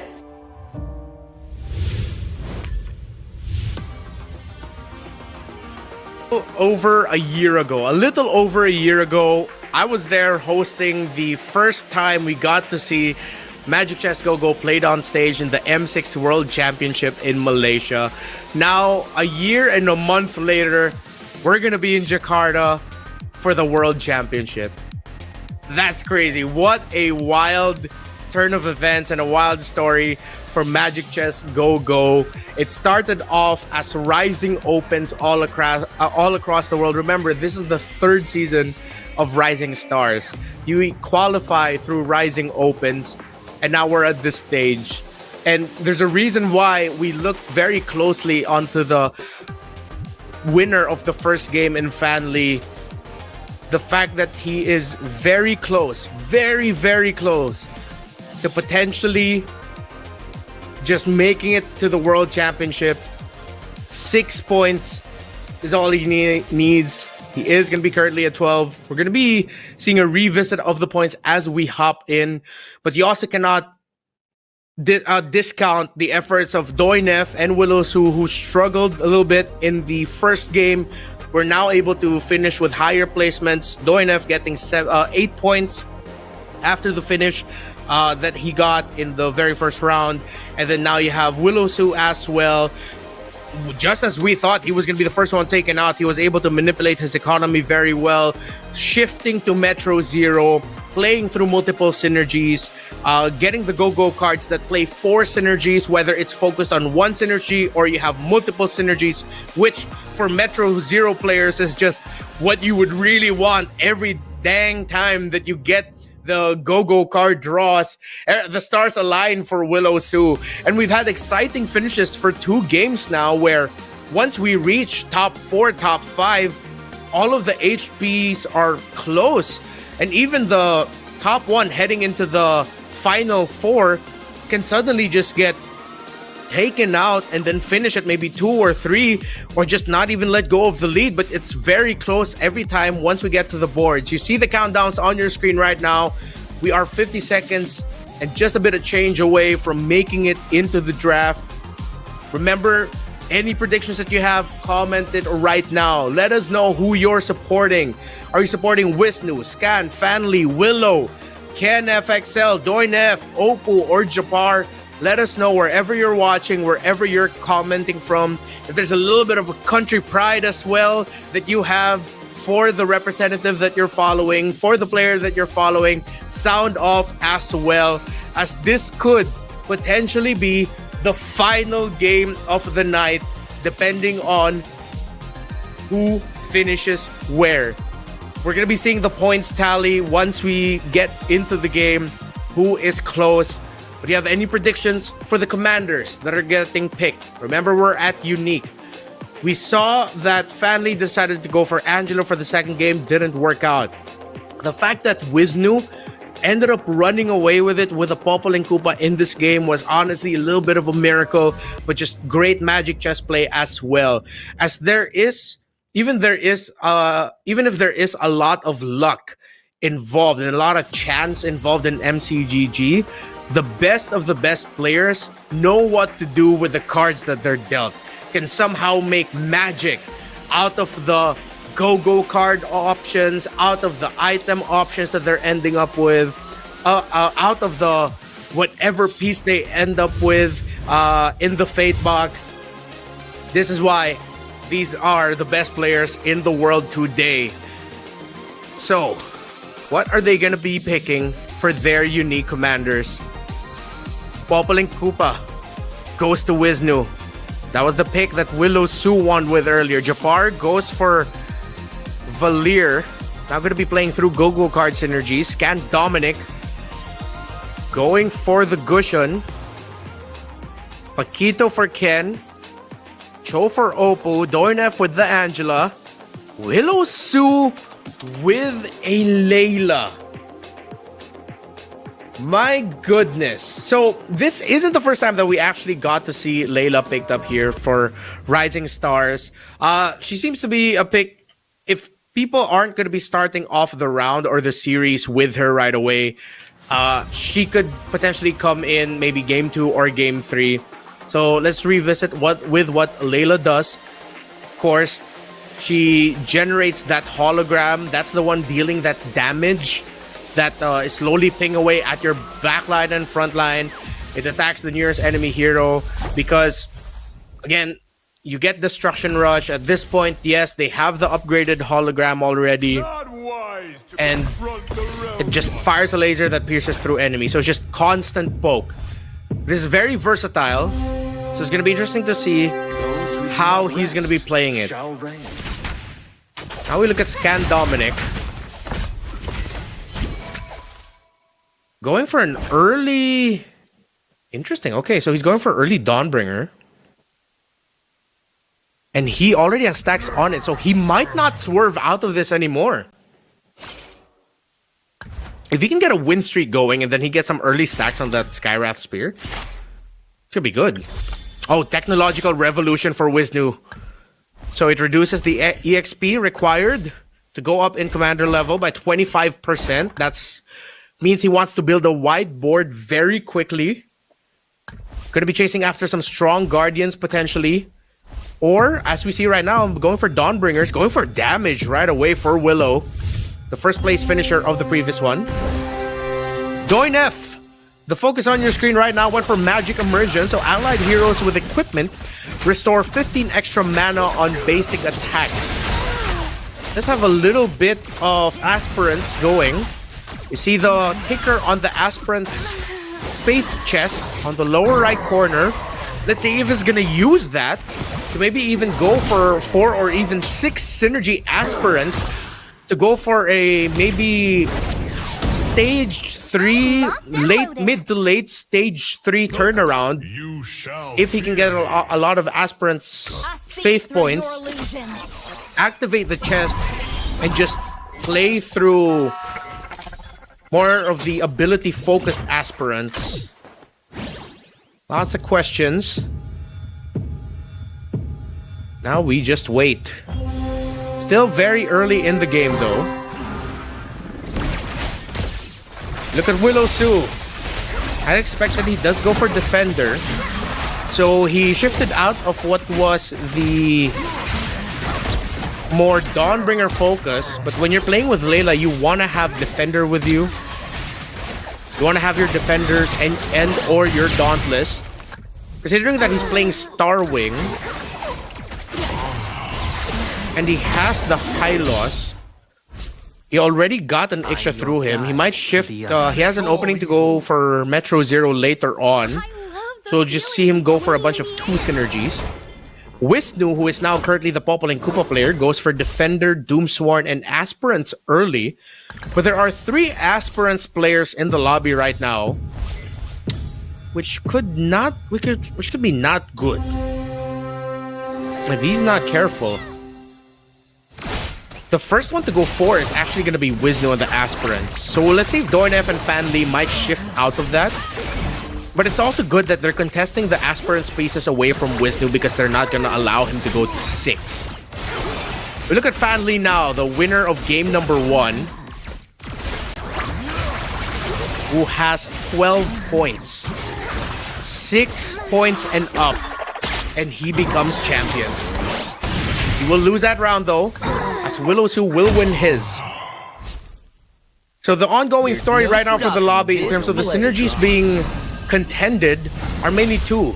Well, you can count Dawnbringer in there as well, alongside Starwing and Aspirants. Doinef, first one out on the choice. Go for the Nana. Gets outbid for the Immortality. Some aggressive chases right now for items, especially the Immortalities. Let's see if anyone else is going to try and contest. Gets contested there by Ken, so Japar will lose his Immortality. Oppo and Japar fighting for the Feline Blade. Okay, get Blade Armor. You get the Synergy Magic Crystal there for Scan Dominic. And now, let's see how that Go-Go auction round will influence Stage 2. Scan Dominic currently has a win streak. Undefeated in the first round. Willow Sue taking one loss there in the end. We have Doin F at the lower pack. Now the thing with this lobby is there's a bunch of defenders locked in. Willow, Oppo, Wisnu, Japar, and Doin F. And a lot of players are going for wide synergies early. So you have, except for Fan Lee, everyone else in the lobby is going for 4 synergies and up at this point. Which begs the question, who's gonna get the Metro Zero pieces first? Now we look at this other sub-story that we had with the aspirants, where Wisnu now has 4 in his aspirant synergy count, alongside Fan Lee. So looking at Wisnu, he only has 90 points, while Fan Lee, with his aspirant's faith chest, has 60. We look at Wisnu.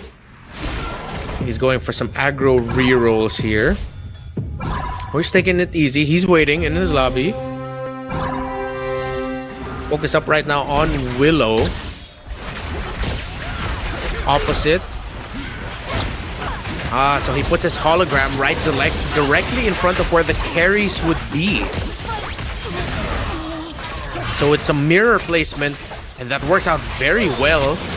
Scan Dominic finally has his lose streak ended. His win streak ended by someone who is now on a win streak, by Willow Sue at 4. Doin F as well seems to be streaking. So the top 2 finishers from the previous game are now on a win streak for this one. Japar still struggling. Well, now we look at the Go-Go card pickups. Technological Revolution alongside Allies Call for Scan. Oh, some massive pickups here for the Go-Go cards.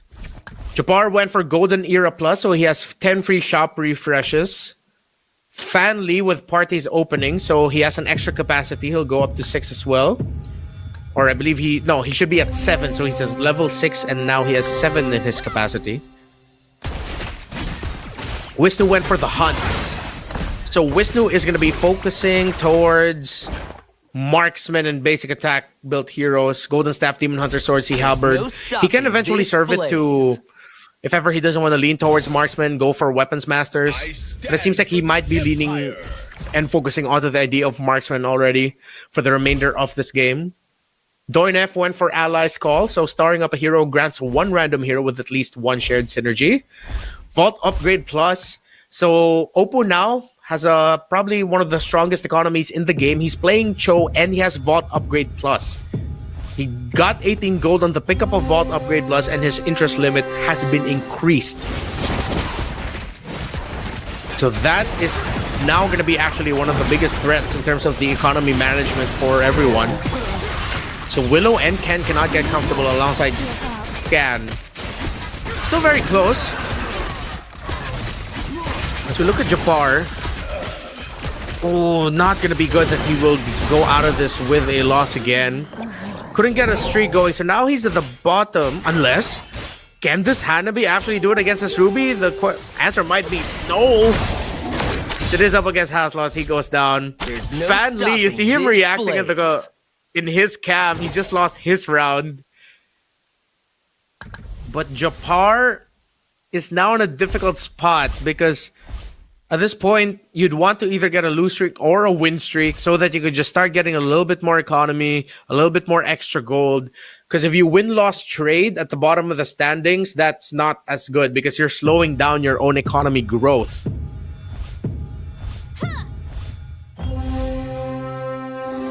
Let's see where the comeback will be coming from here. Look at Fan Lee's board. Focused around marksman, as expected. Not gonna go out of it. 180 already on his faith chest. He's at 55, so he might be able to activate it at around 300 plus points. Ideally, you want to activate it at 500, but okay, this win is actually big for him. And this is even more bad news for Japar. It's gonna be really tough for him now. In a safer world. Willowsu is at 10 points. He already won one game. And he is now the lobby leader with a win streak. From finishing at the bottom in the first game, he can feel it.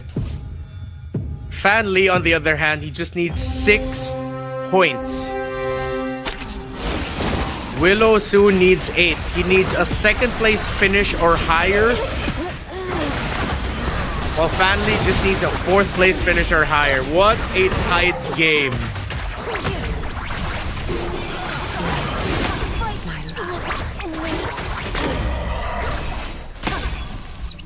Oppo going up against Wisnu. And Wisnu looks like we'll be able to continue this. Willowsu still up there. Long round 6. See Fan Lee reacting. Getting more animated. He's gonna be the second in the pick. He'll get the Stargazer. I think you love to see how animated Fan Lee is. But does that mean he got exactly what he wanted?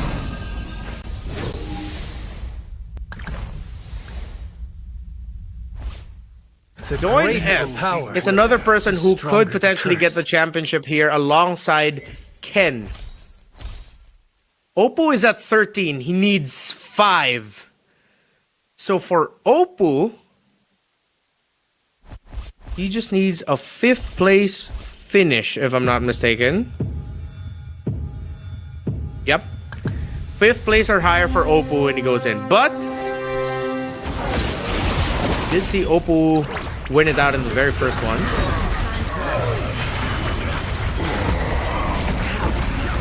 Very tight race. It seems like the odds are looking as if we are going to be crowning our champion already by the end of this game. To remind you all who have won already, Fanly 969 won. So if Oppo wants to win it here, he needs to win this. But Willowsu is still on the streak. Willowsu won the previous game down after finishing the very first round at dead last. He went Lancelot, Popol, and Koopa, and now he has Layla. Everyone's first commander. How poetic would it be if the guy who finished dead last in game number 1 eventually gets the win, becomes the champion, and in the winning game wins it with everyone's first commander. Fanly animated, reacting. Willowsu still looking very strong in his board. Fanly going up against Doin F. And if Fanly falls, he will not be able to secure it here just now. His board is holding. Meanwhile, for Willowsu, there is an answer to the dominance that he's been showing. It's a Ruby. By all the picks, it's a Ruby, but the hologram keeps him alive. And Willowsu still up there. The hologram by the lone Layla player. We now go to the third go-go round. Getting closer and closer to potentially crowning our champion. 70 is the gold of Willowsu. I'm locked and loaded.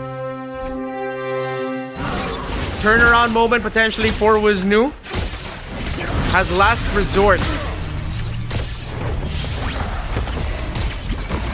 Willow Su needs a second place finish and a higher to become the Test champion. me. I dare you.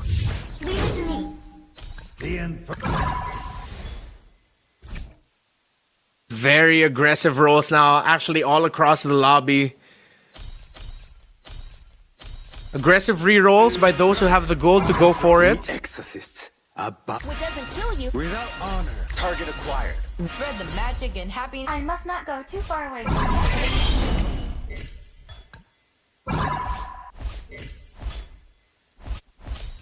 Again, we have to revisit again the point system. First gets 9 points, second gets 7 points. So Willow Su needs to win this. Because if he ends this at second place, he will only get 17 as his point total, meaning he doesn't go past. Fanli needs to finish third and higher now. So number 1 gets 9 points, number 2 gets 7 points, number 3 gets 6, number 4 gets 5, and number 5 gets 4. But we're looking at number 4 and up. For Doinef, even if he needs to win this if he wants to get the championship here. Target acquired. Willow Su's Locked and streak loaded. gets ended by Oppo. Oppo, who is sitting at 13 now, he just needs a third place finish and higher. don't Or excuse me, fourth place finish and higher to get past the 18 checkpoint. Fanli's still alive. He needs 6 points. That's a third place finish or higher. And he is only at a spot where he could get 2 points at most. Willow Su still number 1 in the lobby. Wisnu, even if he wins this round, or wins this game, is only gonna be at 16. Ken can win it if he gets first place. Very tight race. So many people. Oppo, Doin, Ken, Willow, and Fanli can be the champion by the end of this game. But Oppo's bored, holding on. Fanli has 1 piece left. Shadow kill, the heart guard, the shield is massive, but Fanli takes the damage. He'll go down to 8. Oppo's still alive. Feel my wrath. Wisnu now has locked in a 2-star Yu Zhong. He goes up. Willow Su now at the point where even if he finishes at second, he still cannot crown himself as champion. Behold my wrath. Well, at number 3, 6 points. Currently goes to Scan Dominic. That will bring him up to only 13. Oppo and Fanli, 2 players who have a shot to becoming the champion by the end of this game, are on the brink of elimination. Ken as well.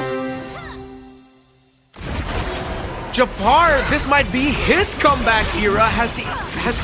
He is on a win streak.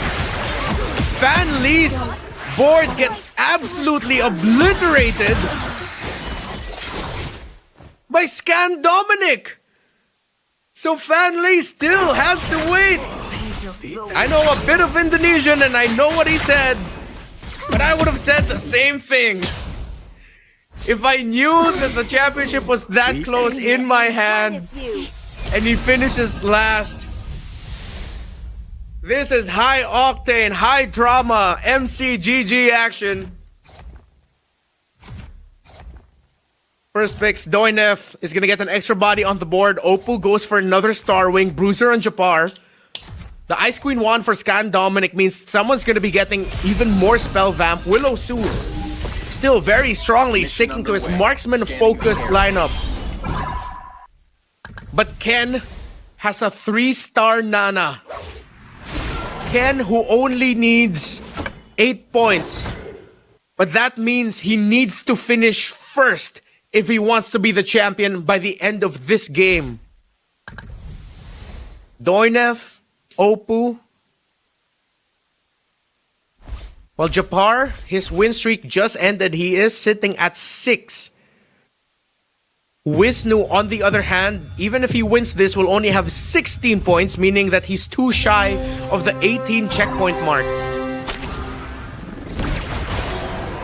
Oppo only needs a 4th place finish and higher. 4th place and up, and he is champ. Ken needs to win the whole thing. And they're the ones going up one against the other. The pop of the immortality. Far mana yet. But the damage of the Nana is way too much. But a shadow kill can actually dish out. But the Nana is the one to take him down. Ken still alive. Target acquired. While Wisnu From shielding others. at 7 is the lobby leader. He has to hope, though, that Oppo doesn't get past the threshold. Oh, Oppo already got taken out, only at 16. So with Oppo gone, Willow Su, Invincibility. Ken, Solitude. Doin F are the only players right now in this lobby who could potentially become the champion by the end. Scan Dominic is the only one with a streak now. Oppo is at 16 points, but he's already out. We're shuffling around the lobbies to see. Looking at Doin F's lobby. The Nana pick. Losing bodies. Still has the Valentina up. But now it's just gone as I said it, and the Popol and Koopa will get it. That is Wisnu getting the kill. Doin F gets taken out. Death was what the first He'll finish at number 5 with 4 points, so that means he'll be going up to 13. Still a lot of heroes on the board. The dream is alive for Ken. And can he do it? He is on a hot streak with the Paquito. Ever since his release, has quickly risen up to be one of the best and most competitive commanders you could go for. So what are they going to get in these creep rounds? You will regret Items this. of the board. The flame. Ken is aggressively rolling right now for Novaria and Angela. We started off this day talking about the strength of Stargazer and Mage together, paired up with Luminexus. And you usually don't see Starwing used to carry synergies, it's used to support synergies. How much support can it bring? And will it be enough? Ken has 10 points. The checkpoint is 18. He needs to win this all if he wants to be the champion. But can he survive against the board of Willow Su? He won the previous game. Willow Su also needs to win this if he wants to secure. They're both at 10 points. So much damage coming out from Willow Su's board, and not enough pieces remaining for Ken. And it looks like he will be taken out here unless that is not the case. Ken will finish and get finished by Willow Su, by the man who won the previous game, and the story spotlight is now on him yet again. Mama told me not to judge others. 9 points goes to the first place finisher. He finished dead last in round 1. Round 2, he gets the win. And now he could be the champion by the end of this game 3. Will he actually get it? Calm and composed, but Wisnu and Scan are here to contest. Wisnu and Scan, it's up to them to stop Willow's run, to stop the chances of this 5-game grand finals being finished here by the lone representative of Myanmar. But Willow Su draws blood again. Another elimination. And everyone is falling down way too quick by his hands. Wisnu felt Willow Su's Backing out now. mirror. And then there were two in this game number 3. Test me. I dare you. Just over a little under a year ago is when we debuted this game. This death. When we revealed this game in Malaysia to the rest of the world.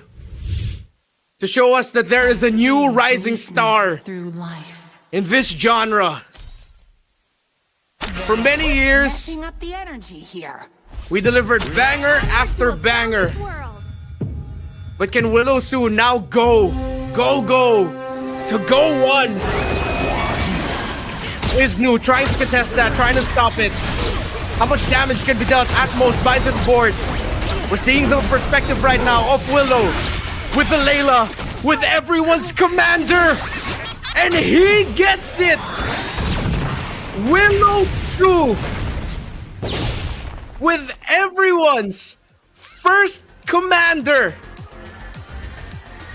will go to go one as he is now past the 18-point marker. What a story! From dead last to back to back. What a climb! What a run! My goodness. This started off as Fan Lee winning game number 1. Then game number 2, Willow comes back from the brink of elimination to eventually climb back with a Popol and Koopa commander pickup with great trap placements to steal away or get versions of Yu Zhong's from his opponent. And then now with everybody's first commander, he goes to 19. My goodness. He gets the game win and he gets the point. Wow, wow. We're counting down, we're seeing, just waiting for a moment. What a run. Back-to-back wins for Willow Su. What a climb. Again, in round 1, in the very first game of this 5-game series, he decided to go for the Lancelot. Didn't go out well for him. Remember? You can also join us. Make sure you're following the official Facebook account of @MagicChessGoGo. Follow the official global Facebook account. There you'll find the most luxurious rewards and activities. Search for @MagicChessGoGo on Facebook and follow us now. And remember, you can also get super benefits. Just send the messages MCGGFB milestone. Take a screenshot and follow MCGG Facebook in the chat. Take a screenshot and go to the pin post on the official global FB account for the live stream event. MCGG FB milestone. Follow MCGG Facebook. Wow. This has been a terrific night of Magic Chess Go. Crazy run. And hopefully you have enjoyed what we have seen so far. Waiting again for the next one. Let us know in the chat right now if you have your favorite commanders. Who are your favorite commanders? Who do you like to play as your commander? Is there a specific strategy that you like to go for? What are your favorite synergies? Let us know in the chat. Again, it's always a treat. Remember, we're still just growing. We're still going up. We're still working our way up. And we'd really appreciate it if you could join us in the discussions around Magic Chess Go. My goodness. I think it's time for us to look over at the standings, at the champion lineup of Willow Su. Again with everybody's first commander. How poetic. If you're thinking that you could only chase meta, if you should only go for the Valiers, Paquitos, Lancelots of the world, showing that this could be anyone's game, but anyone's game has an insane limit, an insane ceiling, with great strategies. Willow Su started this off with Ally's Call. The Go-Go card at gold, starring up a hero grants one random hero or heroes with at least one shared synergy. Then he went for Technological Revolution, reduced the EXP required to upgrade a commander level by 25%. You gain 5 EXP. The more the merrier. After the battle, gain 1 gold for every 1 synergy activated. You saw how animated Fan Lee was. It slipped out of his hand here. The 1v1 that Ken had with Oppo. So many great moments here. At the end, he ended it with a 3-star Natalia, 3-star X-Borg, 3-star Hayabusa, Martis, Eve, and Phobius. He just dominated at one point and did not let go. He went for Metro Zero with 10 activations as well. Crazy benefits, was playing through Scavenger. And again, it shows the flexibility that you get playing this commander, playing Layla. And because of that, he is now the champion of Rising Star Season 3 and will be going to the Go 1 World Championship in January in Jakarta, Indonesia. Goes to show again that Metro Zero, an old dependable, complex sometimes, yes, because you need some smart economy management to go for it so that you're able to trade out and win, but yeah.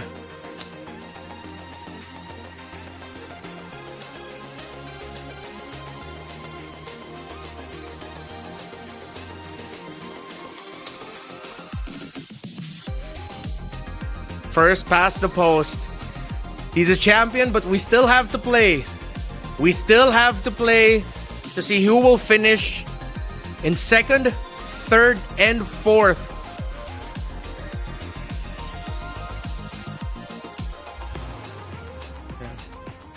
Oppo, Ken, FXL, Wisnu. Now eligible to be champion.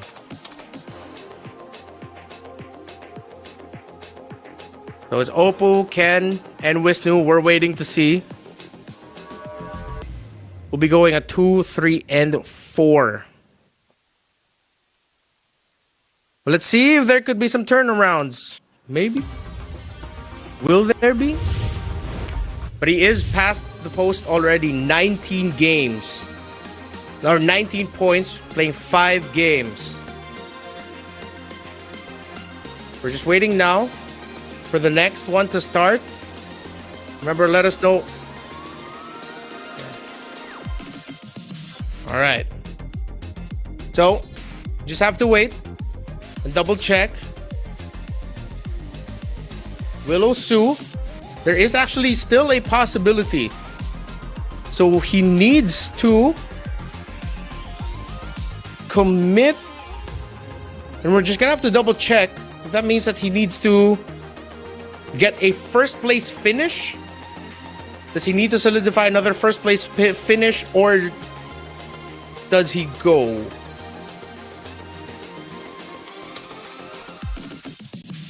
Let's wait up and see. Checkpoints format. There could be a chance. There could be a comeback factor yet again by other members of the lobby. All right, we just have to wait and see. We have to double check. Yeah, we're just waiting for the lobby to start up. The drama continues. We have to recalibrate. The Willow Su is in the running. Waiting for things to start up yet again. So while we're taking the time here, remember, you go ahead, follow us on our official Facebook pages. And then make sure that you screenshot your comment of here on any broadcast that you're watching, make sure you screenshot your comment of MCGG FB milestone and follow MCGG Facebook in the chat. Go for it. Remember, as you watch, make sure that you share your screenshots and say you posted on the official Global FB account in the pinned post. Remember, the official Global Facebook account is at Magic Chess Go Go. And then the MCGG FB milestone and follow follow MCGG Facebook. Remember to put that there. The night is not over yet. We are still gonna keep going. We can solidify here potential victory of Willow Su as we enter the drafting phase. It went from Lancelots, a lot of Lancelots in the first round. Chos are getting picked left and right. Popple and Koopa might actually be something that we have to watch out for here as a wild card pickup. Because the times that we've got to see Popple and Koopa, even piloted by Wisnu, actually did really well. Remember Willows who actually won. So we're just waiting to see if Willows who will solidify the win here. Draft is going to be back up yet again. All right, here we go.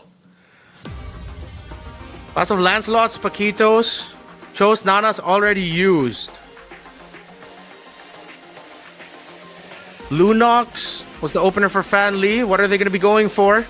All eyes right now on Willow Su. Now it's Wisnu's turn to bring out the Layla. Popple and Koopa gets brought out by Japar. Oppo gets the Paquito. Nana and Amon. Lunox blocked in. We're waiting for the picks here for Fan Lee. Ooh, okay. Fan Lee with a spicy commander pick goes for a Veil, but Willow wants to be dominant. He wants to get that Cho. So it seems like Willow, we've seen him play from behind really well with the Popple and Koopa. That might be the case here for this Cho, because even if he goes on a lose streak here, he will still benefit. While Japar might be another player here who has spent the majority of this 5-game series so far just struggling, Popple and Koopa, as we saw, does very well trying to come back from behind. Because even if your opponents get their heroes much faster, then there's a chance that once they step into the trap of the Popple and Koopa, they get activated, and there we go. From a cocoon to a butterfly. So we have to reiterate again what's happening right now. I'm pretty sure there's a lot of questions. Willow Su is the first past 18 points. He does now have like 2 champions under his board. I have no But that, tolerance for I have to correct myself. That doesn't mean that he's completely out of contention. He is now eligible for championship status. Is not an But because of option. how close it actually was at the top end of the table, there is still a chance that the others can take that away from him. So if he wins this, if he finishes first place yet again, no other player will be close enough in terms of the points to exceed him, then he'll get the crown. Worry, my friends. I am your shield. So we now have to keep a close eye on him because he has won 2 games in a row. And he's playing a Cho. Might not be over just yet. It's still very close in the standings for players such as Fan Lee, for players such as Oppo. Ken as well had a pretty respectable finish in the last one. I'm an artist of combat.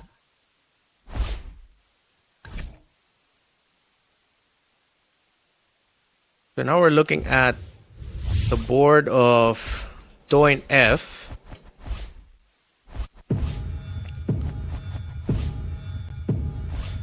Now at Willow Su, going for early Doomsworn. In terms of the go-go cards picked up, so it's purple tier go-go cards that we got. We got Oracle for Doin F, Bright Sunshine. Willow, Sue, and Oppo have not picked their go-go cards just yet. I believe they're waiting for the second, potentially waiting for stage 2. Because they want to see what else they're going to be getting first. Considering that they're at the bottom of the standings, let's see if that's going to change. Because you can leverage a pretty big power spike, especially if as a Cho, if what happens is, imagine you're the Cho, and then you go on a lose streak, you don't pick up your go-go card just yet, your first go-go card. So you go into the go-go auction, being the first one out. If his economy is good enough, he can actually buy out. Currently, Willow Sue's at 21 gold. Only 2 other players are currently at 20, Fanly, Scan, but by the end of this, Ken and Doin F should be able to get past the 20 threshold. And remember, you can also get 10 gold extra. You get 10 gold extra at the start of the go-go auction. So Willow Sue's going to be at 31 plus a little bit more. Never give up. Oppo now is at the second place at the bottom of the standings. But he does have Dauntless and Defender up already. 10 gold. 20 for Scan, 20 for Ken, 20 for Fanly, 24 for Willow, so he's going to be up to 34. Now he's up at he went down to 31. He's not going to be at the bottom of the standings as Fanly and Scan are both still only at level 4. Seems like they're the ones that can leverage it.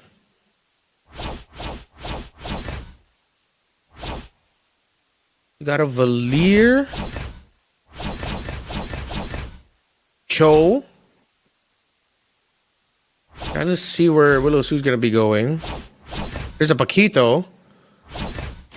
Wisnu fighting it out for Doin F for the extra magic crystal for the synergy. He wants a magic blade. Scan Dominic won't get it. And he'll be left with a mirror device. Willow Sue gets a Berserker's Fury. Fanly gets an extra body on the board. Ken will get some extra resources through the heroes he picked up, and he is the lobby leader right now. There's no stopping this blaze. So just when I thought this night was over, it is not over yet. There is still a chance that they could take it away from Willow Sue, who is the closest contender right now to going to Go 1. Yeah, a little bit excited, I guess. Ken's still in the running. Doin's still in the running. Jabbar needs a big win here if he wants to remain competitive.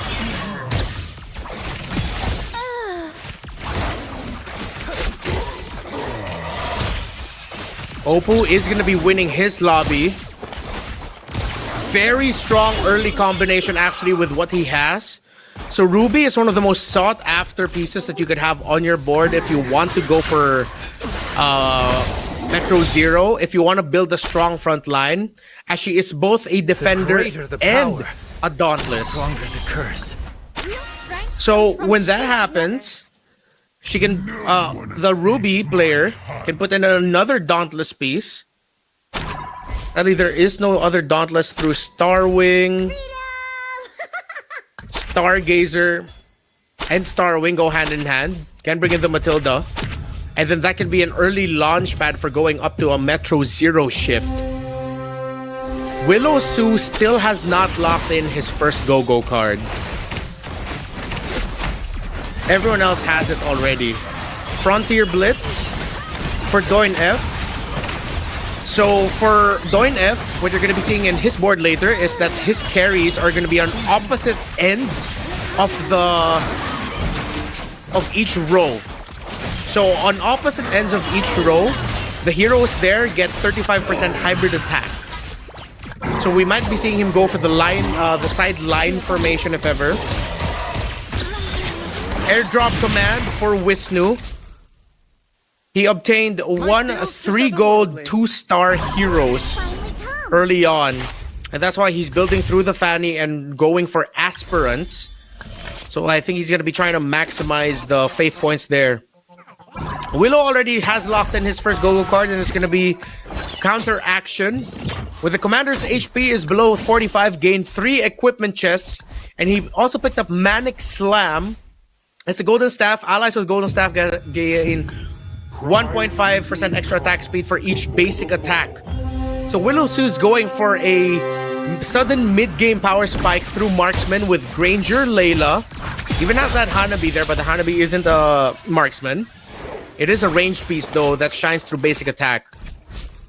Meanwhile, Ken, who is currently at the top of the standings, gets Enlightenment, so gain 2 EXP immediately and 2 extra at the beginning of each round. And Swordsman Badge, where you get a Swordsman, Magic Crystal, and Cushion. So he is going to be playing through Swordsmen, which are what we also call like assassin types here in MCGG. They will want to go for the backline heroes because of how their abilities usually work. Would dive the front line to go for the pieces in the back and for Dawnbringer. So if they want to stop Willow Sue potentially just running away with it in this one, and then that's a good way to do it. Although it seems like this lobby went for a very front-heavy lineup in terms of the defenders available. You have defenders for Wisnu, Japar. Ken is the only one going for pure damage, and he just lost his match or his round against Doin F. As the go-go card that he decided to go for was Reinforcement. Now he got 3 4-gold heroes. And it seems like Doin F is going to be playing through a Kalea mainly. Real strength comes from shielding others. Wisnu as the Layla. Now we look at Cannot beat me. Scan Dominic's board. Again, the lone representative of Latin America. From Bolivia. Aspirant 6 now for Scan Dominic. And considering that he's 58, if he can mitigate the losses in the next rounds, he might just be able to activate his Aspirant's Faith chest at 500. But he might just settle for 400 as a threshold. That's a lot. He got 335. He might just be able to activate it at 500, considering he is at 6. Activate to receive 30 wards at its current standing. The Faith chest that you can actually even see also on Doin F's board, who just took a loss. You can activate it to receive rewards worth gold based on the amount of faith points. And it means that aspirant synergy heroes get a percentage increase in their skill damage based on the faith points as well. We now look at the Popol Kupa player in this lobby right now. Japar is at 7 bodies. Fan Lee decided to rush as wide a board as possible. But does he have enough 2 stars and items? Because Japar against Doin F, even though he has 9 bodies on the board, that CC is fully built, has the Feline Blade, has Winter Crown, and has Revitalize. That even though it's really difficult for Wisnu to take down, this CC is still gonna have the Winter Crown and the Revitalize, and that held on long enough for the Chang'e. So Japar playing through Scavenger, Doomsworn, okay, looks good.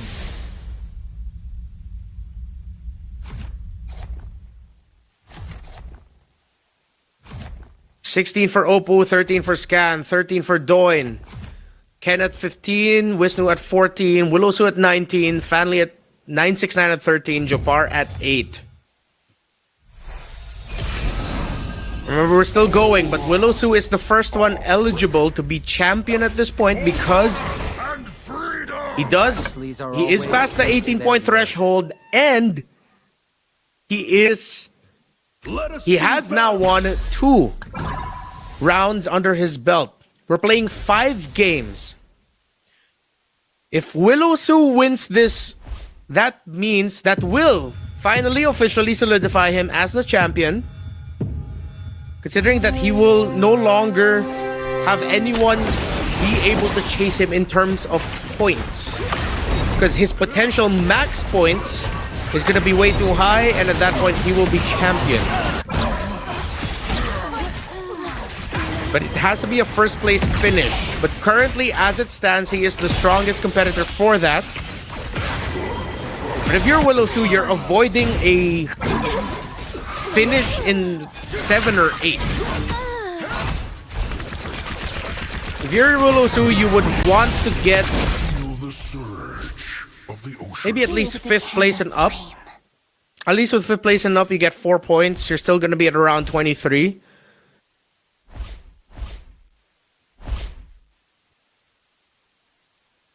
Lots of scavengers. So, scavengers, one of the more interesting one for me. You get a random hero from the shop at the start of each round. So, Japar is trying to leverage that. He went for scavengers. He's playing with a Popolin Koopa, meaning that he gets even more heroes, and the heroes that he's getting, the copies of them, are going to be the heroes of his opponents. Look at Scan Dominic right now, who is still leaning hard towards his aspirants. He got some wins, so he actually doesn't need to activate it just yet. Let's see if he wins this, then Scan Dominic is going to have a massive power spike this late into the game. Oh, I mean, we are at the mid-game, but he will have a massive power spike at round 4, because he's at 500 faith chest points now.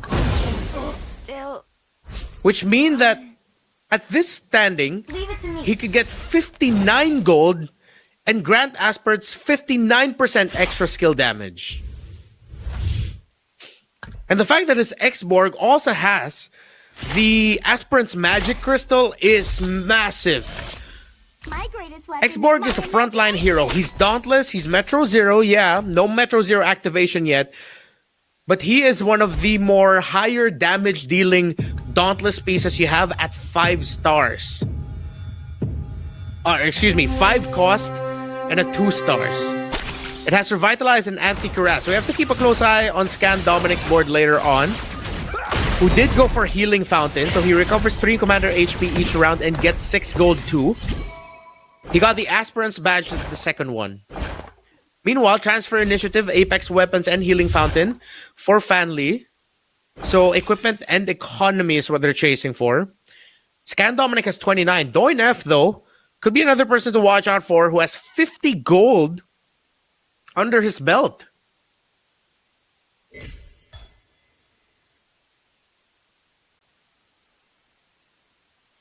Another X-Borg. Time to do my job. And he will contest it. So even if Japar is not planning to use that X-Borg, it's good for him to have it on his board, because that means he's contesting it away from the Aspirant's Badge from Rana, who got the Aspirants earlier. There, from Scan Dominic, excuse me. But he is going to be utilizing that X-Borg, and he utilized it well. And interestingly enough, it was Scan Dominic that he was able to take down. Metro Zero locked in already for both Scan and Japar. 6 under the synergy, still not on the 8 to get that damage reduction. Remember, you only get the benefits of Metro Zero at 2. Whoever's crossing At me, 8 and 10 synergy. So see if any one of them would get close to there.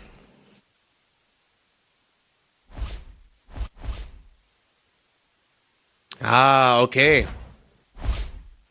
So for Japar, with Steel Front providing the extra sustainability and defense, if there are at least 3 allied heroes in the same row, they gain 40 hybrid defense. So maybe this could be the story of Japar. While I personally prematurely celebrated Willow-Su's championship win, Jabbar might have a chance here. Get his points up. He goes first. He gets to 17 and is looking good. Willow Sue. This is not where Willow Sue wants to be. So this is one of the difficult things about playing Cho and playing for the late game turnaround. If you don't get the pieces that you need and the star value of the pieces you need, it's going to be a struggle. Without honor, we have nothing. He is now 6th in the lobby. Jabbar and Doinef in the lower end. Now this time it might be Ken going up to 23 points. 845 already. When is Scan Dominic gonna activate his Aspirant's Faith chest? He can get 84 gold and 84.5% extra skill damage. If he's aiming for the maximum 999, that is intense. It looks like he might be activating it as his last resort if he's about to go down. But that might not be good because that's gonna take so many fast movements to make sure that he gets what he needs and what he can get to maximize all of the insane amount of gold that he will have. We look at Ken, whose board is staying strong. Has a bit of difficulty. This Yuzhong, if he can get it off, he does, but there is still a shadow kill. Oh! Dragon goes out, but Ken still is able to finish off Doinef. So now Ken looking good and could potentially turn the narrative around just when we thought Willow soon. Already comfortable now that he's at risk. I mean, he is the first eligible and that takes a lot of the pressure away from him.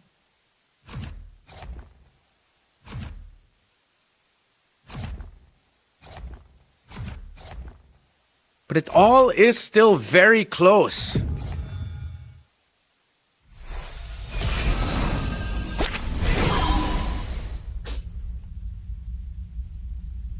Oh, a Chango would be really good right now. Scan, is he going to activate it?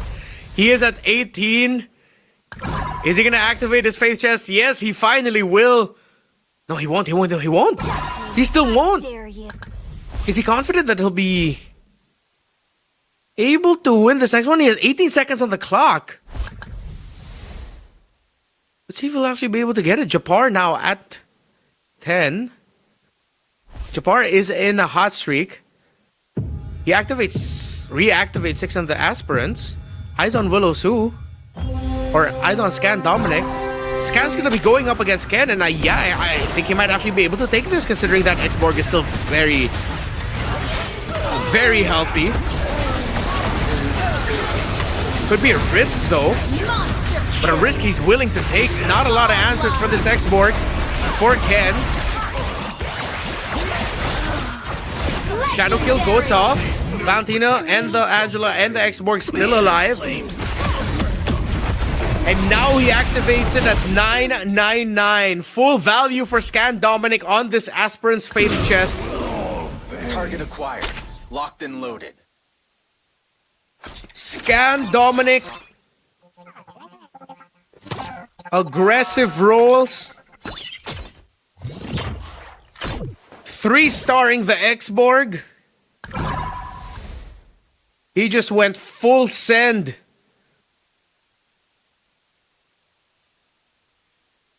Rewards worth 99 gold and grant aspirants 99.9% extra skill damage. The X-Borg has Anti-Cuirass, War Axe, and Winter Crown. This might be Scan Dominic's game, as it looks like even Fanli's board might not have the pieces to take down Scan Dominic. Let's see how he performs in this one. My goodness. Be forgotten. This X-Borg is unstoppable. Yeah, there's no stopping this X-Borg. Other boards are gonna need an insane amount of damage on them. Enemy ahead. It's not your fault. He decided to go all in on aspirants, made it work. He didn't wait until he waited. He waited until he got the max activation. Willow Sue is out. He's at 22. So just when we thought the first man to be eligible to become a champion could secure it already, he goes for a 6th place finish. Only going to be securing 3 points out of this one. No more X-Borgs on the board as it has been all secured by Scan.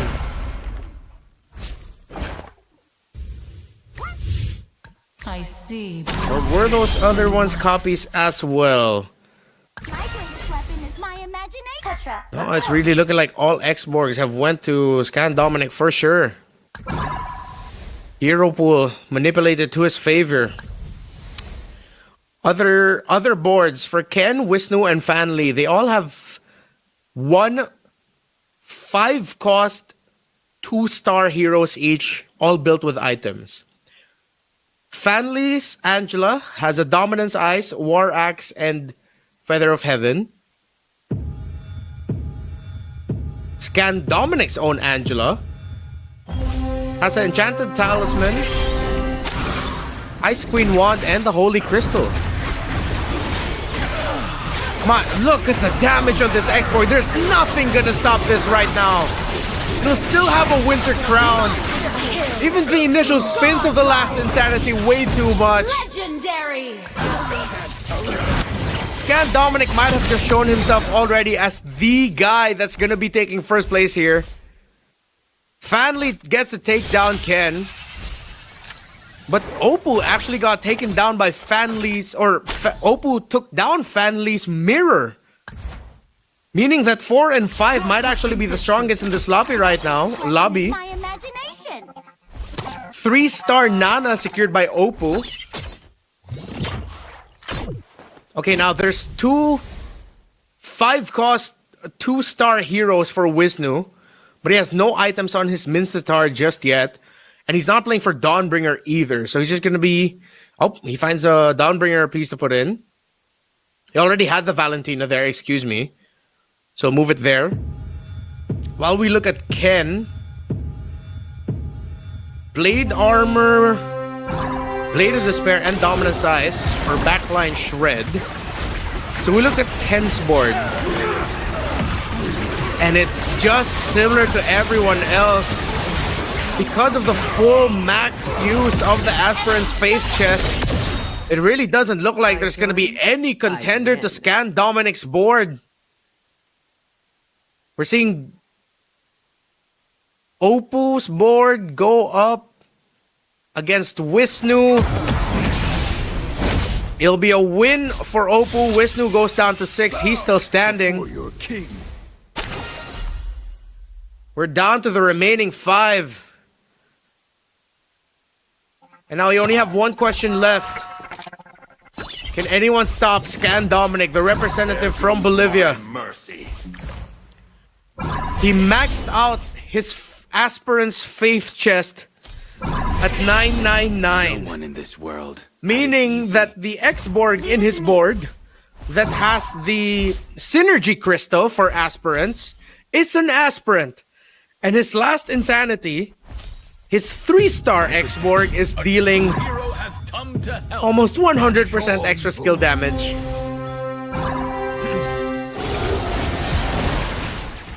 We'll see Oppo take his shot at Scan. He has a 3-star Alpha with the Winter Crown, with the Revitalize, and with Guardian Helmet, and with the Mage Synergy on him.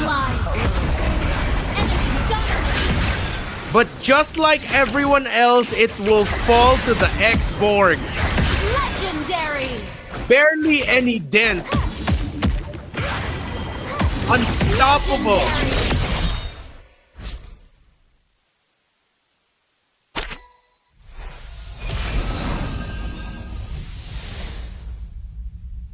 And now it really looks like this is gonna be 9 points and 22 for Scan Dominic, secured and locked in. The winner of games 2 and 3 in Willow Sue, though the first to be eligible as champion, not quite there just yet. He needs to make sure that his points are way too far for the others to catch up to. Need no protection from the because of how close this 5-game series has been, he is not there just yet.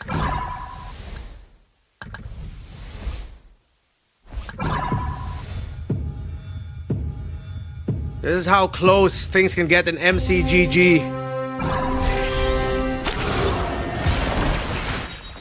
You get 21 stacks on the items of the Valentina for Fan Lee. That's gonna be the main carry. That Farley phases out. So much damage. But at the end of the day, that Alpha takes the cake.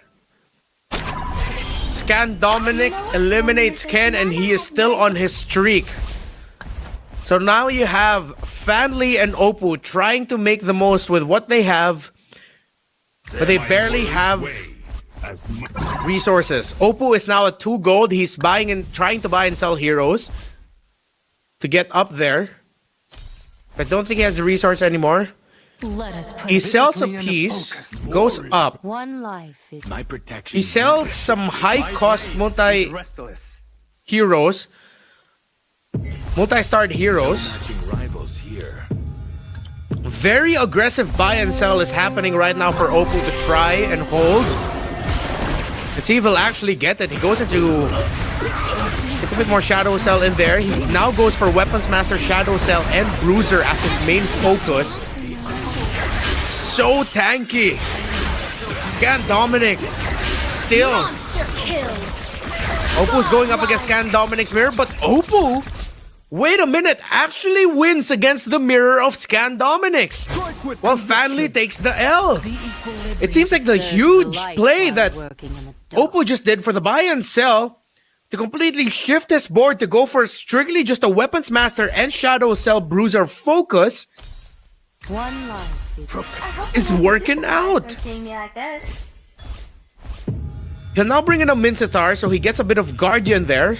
A little bit more hybrid defense. And it's a Mincitar at 2 stars with a Sea Halberd, Haas Claws, and Revitalize. Look at the health of this Alpha. Scan Dominic, Fan Lee, and Oppo. Goes through the last creep round, and we are in the final hurdle. So Oppo decided to go for a very focused strategy. Wisnu, now at 18 points, means he's within the point marker, but he is still not eligible to become a champion as he has not won a round just yet. Ken as well, now at 20 points, now just looking for a round win.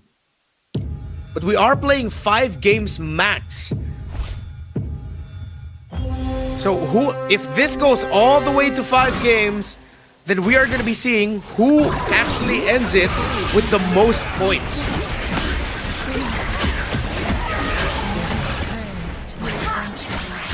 So the story is not over yet.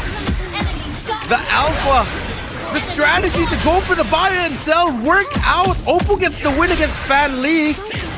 Now Scan Dominic going up against the mirror will take down the mirror again. Or will get taken down by the mirror. So now it looks like Oppo is the favorite to win this round. Meaning that we'll actually have only had 2 winners as we head into the next games.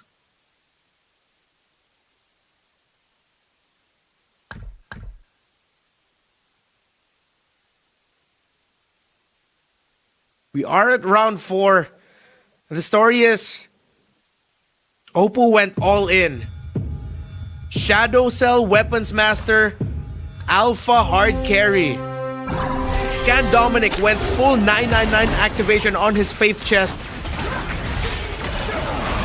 And now it looks like who we thought would be winning it is now greatly struggling to actually secure it. As this Alpha is completely tearing up house, but now it's the Alpha just left alone. But look at it! Ultimate after ultimate. 4v1, not a problem. Garden Helmet, Sea Halberd Winter Crown with the Shadow Cell. Now it's the Alpha's turn to be the unstoppable one. What a late game swing by Oppo, if ever. Scan Dominic now re-rolling, trying to find answers. I hope they won't be too surprised when Fate forced me to become an assassin. He's building his board. He's still leaned in towards it. He barely has economy. Not a lot to buy and sell anymore. Do you mind if He has a lot of health. He now has an extra activation of the Face Warper. He just brought in a Harley. But we look at it through the perspective of Oppo as this Paquito.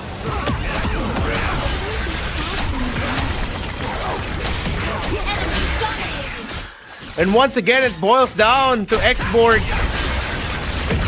But it's 2-3 stars. The inner flame still burns. Unbeaten yet again. Let's go. Just when we thought Scan would be able to get his first victory tonight, he looks like will not unless he could make a Hail Mary play. He gets another Harley. I think he's trying to at least 2-star that. Oppo has 2 3-star 5-cost heroes in his board, the Alpha and the Natalia. While Scan Dominic only has the X-Borg. He does not have another 3-star 5-cost hero. He's trying to upgrade his Angela. He does get it. But will he have the gold? He doesn't have the gold to get his 10th hero. So he's going to be playing with 9 on the board. He wasn't able to get a 10th hero in. But is this 3-star Angela enough? It's going to be Angela and X-Borg versus Natalia and the Alpha. With the crown, hard guard activated yet again. Still alive and he gets it right in the end. What a play by Scan Dominic just when we thought he was up for the count. He was able to risk it even though he was going to be playing with the lack of 5-cost heroes or 3-star 5-cost heroes.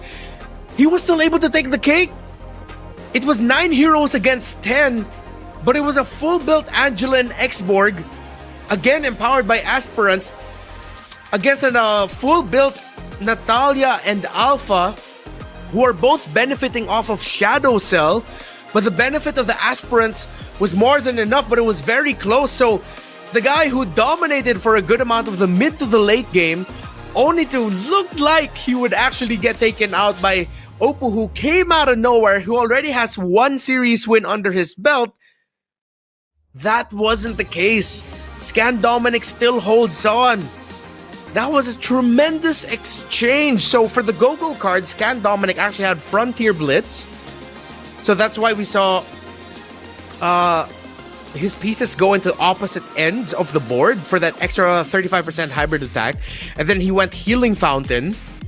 So I think that extra bit of gold that he got from Healing Fountain at the end of each round. Because remember, for Healing Fountain, you recover 3 commander HP each round and you get 6 gold.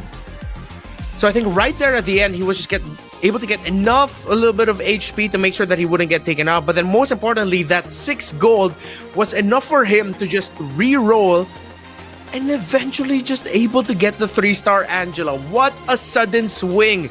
Remember, this night is not over yet. There is no clear champion just yet. So make sure that you follow the official Facebook account of @MagicChessGoGo for exciting rewards. Just search for @MagicChessGoGo on Facebook and follow us now. And remember to comment down or send the message in the chat, MCGGFB milestone, and follow MCGG Facebook. Comment them in the chat, screenshot it. Then you go to the pin post on the official global Facebook account for the live stream event. Follow the event rules to participate for a chance to win a random lucky draw prize. All right, so we have to revisit again what's been happening. I know there's a lot of questions going on the board, but we have to reiterate that yes, Willow Sue was the first to become eligible to be champion, as he has not only 1, but he has 2 wins under his belt, and he also has the 18-point threshold passed. But now Scan Dominic also has that too. So now for Willow Su, he's just trying to get more wins to make sure that no other player can get close enough to him in terms of the points. But that window is starting to close as he actually had the sixth place finish only. Scan Dominic now with a win. I believe he is also now eligible to become a champion. So this night is not over yet. Still gonna be going. And Scan Dominic now puts his name up there representing Bolivia and Latin America as a chance to become the Rising Star Season 3 champion, to be one of the first people to qualify for the Go 1 MCGG World Championship. As great as the story of Willow Su was, it's not over yet. Now this time it's Scan Dominic's time to put his name in a chapter, write his own chapter of the story. And from the beginning, he was clear with what he wanted to do. He leaned a little bit more really towards going for the aspirants, and once he knew that he'd be playing for that, he was even able to get the aspirants badge, and I think that became like a big reason as to how he was able to make this work, because that aspirants magic crystal eventually would end up on the game-winning X board, and then he just maxed it out. He waited. So in the round that we thought that he'd activated before 999, it was at around at 910 or 920, 30 something, he knew, he was able to calculate, he knew he was going to go up against someone on the board that wasn't strong enough to take down his board at that moment. He waited. It worked out. He was able to activate it at 999. Then he went on a streak.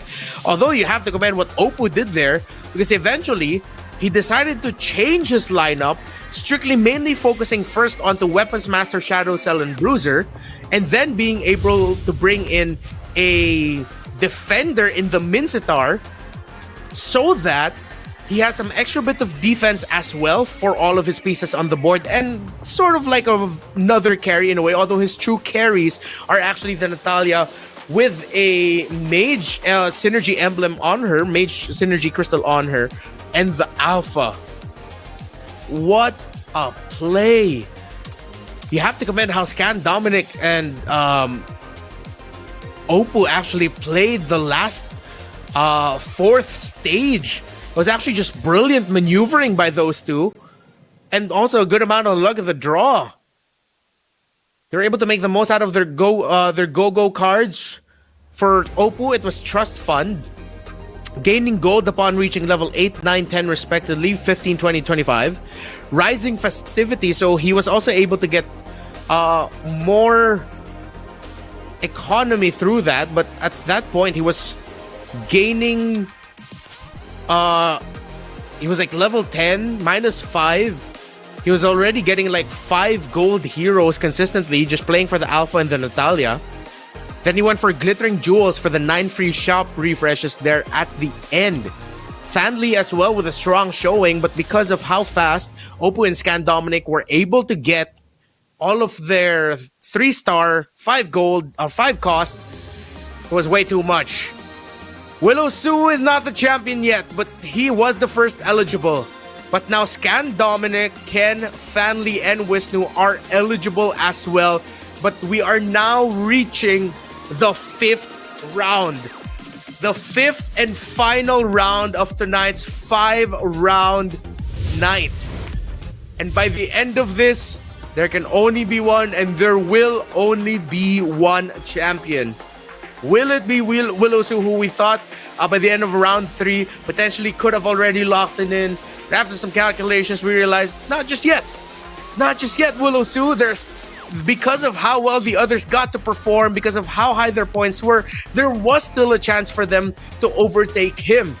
He was the first one there, but it's not a first past the post. We are still now going to a 5th round.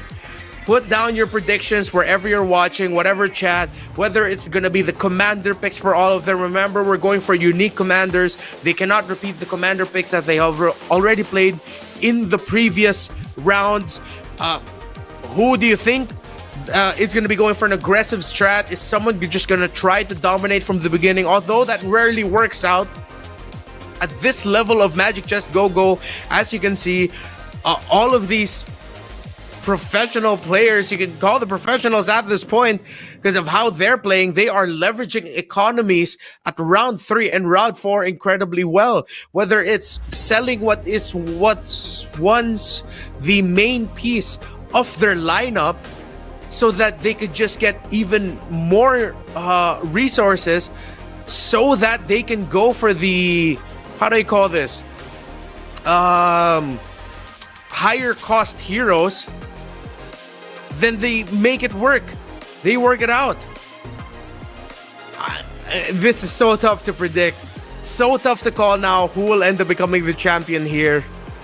So many possible people can actually just come in and then just go for the throat. But it seems like right now you're just eyeing for top 4. But at this point, with how close the points are, with how top heavy it is, just aim for one. Just aim for one. I'm just excited as you all are to see what's gonna happen as we head into game number 5. Just waiting for things to get started here. And now we are going to be starting soon the final picks. We've gone through 4 rounds of Magic Chess already, and it has been an amazing night. Just when we thought the story was finished and we knew the ending, it wasn't the ending just yet. Let's take a quick look at their unique commanders yet again. Lancelot and Cho no longer playable here for Japar and Oppo. We look at the top heavy ones. Scan Dominic can actually go for a Cho run here if he wants to, as he went Gushon and Amon. Might just be able to go for that. Doin F already played the Lunox. Popol and Koopa, there are still the wild card there. And yes, for the majority of the Rising Stars, barely anyone has picked the Lilia. Will it show up here? Then again, with the ban system in place that we had in the first one,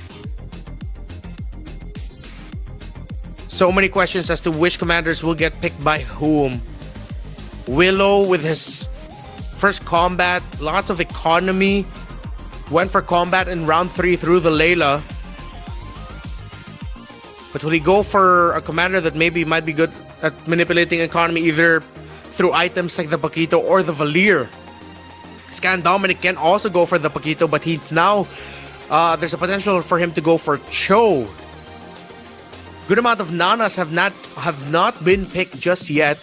So in terms of the hottest commodities, we might be looking towards the Valier, the Cho. I think the Lancelot was more for a little bit more for the earlier ones. The Popol and Koopa. We have to see if anyone would be wanting to go towards Amon and Gushon at this point. Playing for economy. Because the way Willow Su played with this Cho, you would want to pick this as your...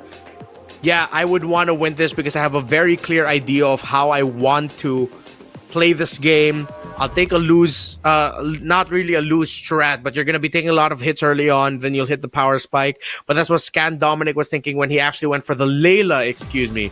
When Scan Dominic went, not the Layla, when he went for the Aspirant Synergy in his lineup. So now we look at the draft. Popol and Koopa for Doinef. Japar with the Paquito. Willow Su will go for the Valier. Karina here for Oppo. Could be very aggressive playstyle. Amon for Wisnu. Ooh, Zilong for Scan Dominic. So he's going to be looking for one main carry to put the Dragon Spear on, while Ken is looking to maximize synergies through Lunox. Remember, Ken, in the running to be champion, doesn't have the win yet. Doinef doesn't have the win yet. You need to be 18 points and above and get championship wins or get round wins to secure the championship.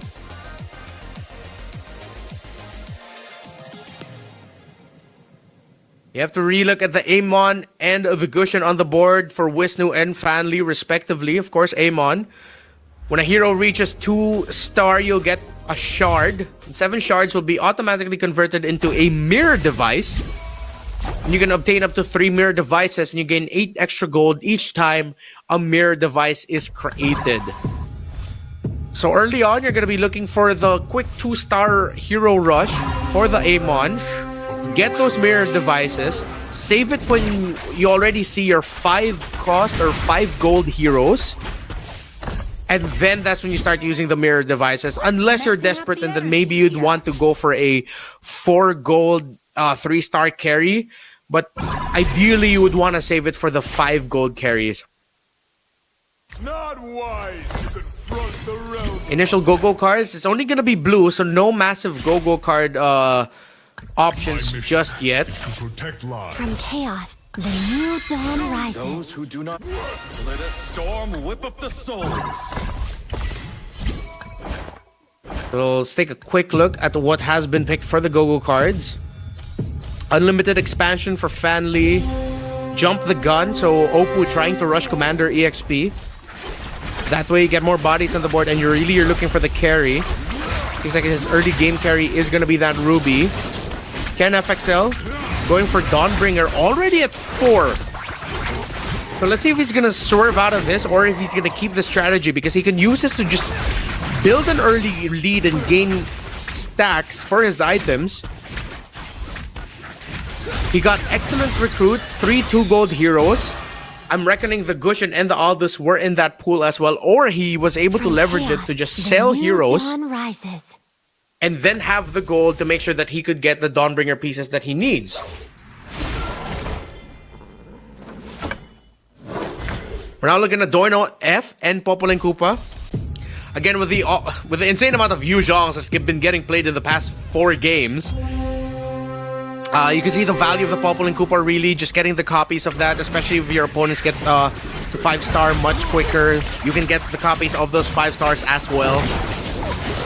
When you have those 2 traps already down by round 3, or stage 3 rather, then you'll be getting 2 copies every time if you just place them well enough. So Oppo starting it off really hot here. Alongside Scan, Dominic, and Ken, the only undefeated ones in the lobby. Oppo is the one who went for the Jump the Gun and the Karina, focusing on the Ruby as his main carry. Supreme Blades, the Shadow Twin Blades, 35% hybrid attack and 25% maximum HP. You also get the Execute ability through that Ruby. Now has added a bit more pieces. Multiple 2 synergies for Oppo as we look at the Wisnu now, who did go for Heroes Assemble, so he's trying to get level 9 as quickly as possible, leveraging the economy. He might be leaning towards Aspirants to try and get himself closer to that. Once you reach level 9 through Heroes Assemble, you obtain 3 random 5 gold heroes.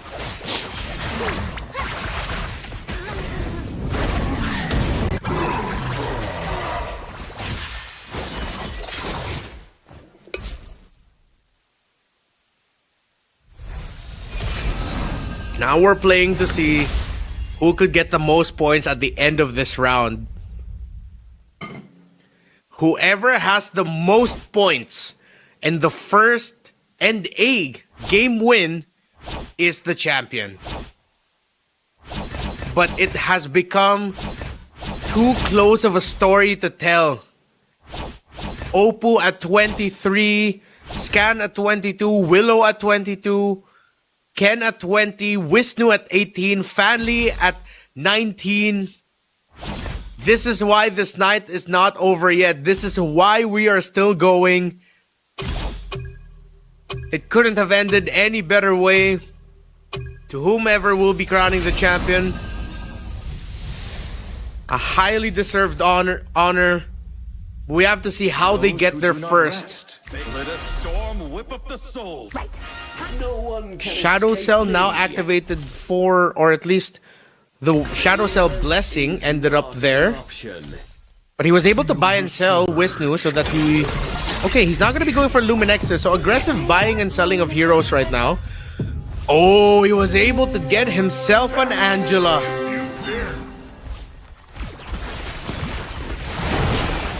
Wisnu at level 4 has gotten himself a 2-star Angela with really great economy manipulation.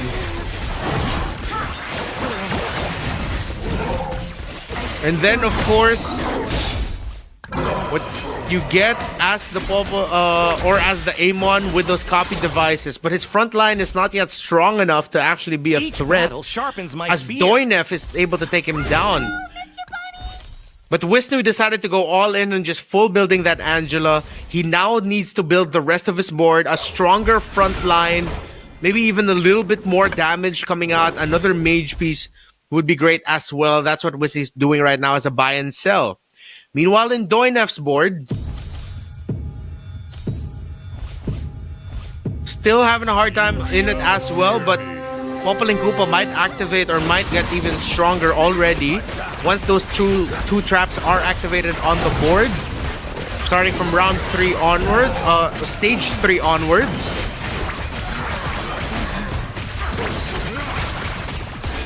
So as much as possible, he would want to minimize his losses. If he's not gonna win a round, at least maybe minimize the damage that he's gonna be receiving. The golden staff on this 2-star Layla is a massive help though, and the fact that he also brought out a Clint, and he even has Shadow Reaver up, so that extra bit of attack speed for his front line. Of course, the tornado that passes from the Shadow Reaver, wind also gets attack speed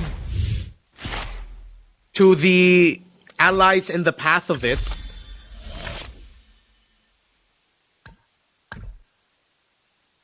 We're now in the second go-go card phase. Apex weapons for Ken. Magic Immersion for Oppo. Could be a big one. Faster mana. But right now he's basic attack based. He might switch up how he plays or still continue carrying, using the Ruby as a carry. House Claws for Fan Lee. And he might be leaning towards a Shadow Reaver heavy lineup. Interesting. Using the Hellcurt as the carry. The shadows seep deeper, Japar with Dimensional Shot. Let's see if he's gonna go for trying to 3-starring the Hanabi through Doomsworn, or if maybe if he could potentially even 4-star the Hanabi. Let's see. But the Dimensional Shot also affects pretty much any backline hero, whether Stargazer, Mage, or Marksman. Would be good. Willow Sue, who picked up the Valier, went for Payday as his second go-go card. It is now purple tier for the go-go cards here. You gain 7 gold immediately and 7 gold per round for the next 2 rounds. With 43 gold and at 71 health, it's safe to say that Willow Sue probably has the best economy right now. Not just because of the current gold count, but because of what else he will get in the subsequent rounds. Oof. Doinef takes damage. Japar takes the win there. Enemy ahead. 12 o'clock. See? Ken is going strong. I never miss my target. Remember, even if he becomes the first place finisher here, he will be at 29 points. Anyone else who has won a game and is past him in points, they will be the champion. The maximum points Ken could get here is 29. The maximum for Oppo is 32. The maximum for Willow Sue is 31. If either Oppo or Willow Sue end up getting the win, they will be the champion. Anyone else, whether it's Scan Dominic, Ken or Wisnu, or maybe even Fan Lee, we're also going to be waiting to see the final calculation of the points as much as my of everyone else. The differential is not that high. Scan Dominic actually getting the win in the last round really made things so much more interesting in terms of the drama and answering the question of who will end up becoming the champion. Take a look at Japar's board. Decided to go for a tile formation with an opening here. It's the Tigreal as sort of like the carry actually, or tank. But because of how powerful Tigreal's implosion is, some would argue that if you could get him into 3-star, you could also make him somewhat of a carry with fast mana regen. As long as you get Dominance Eyes on him, and if it's not another tank item, it's another offensive item. Very close one there, Wisnu.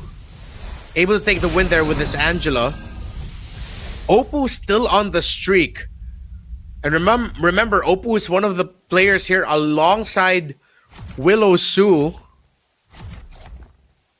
that could take it. So if Oppo wins this, he is definitively the winner.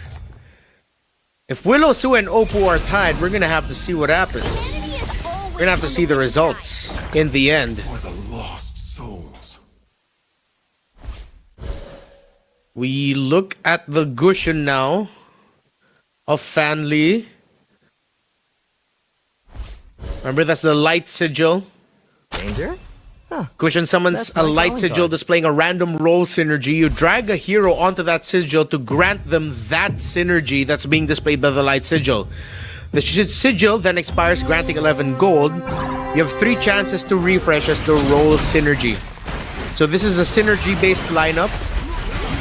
I'm trying to use the most of what it gives you. Seems like he has leaned towards Shadow Reaver. Hella a lot of attack speed for him. 60% attack speed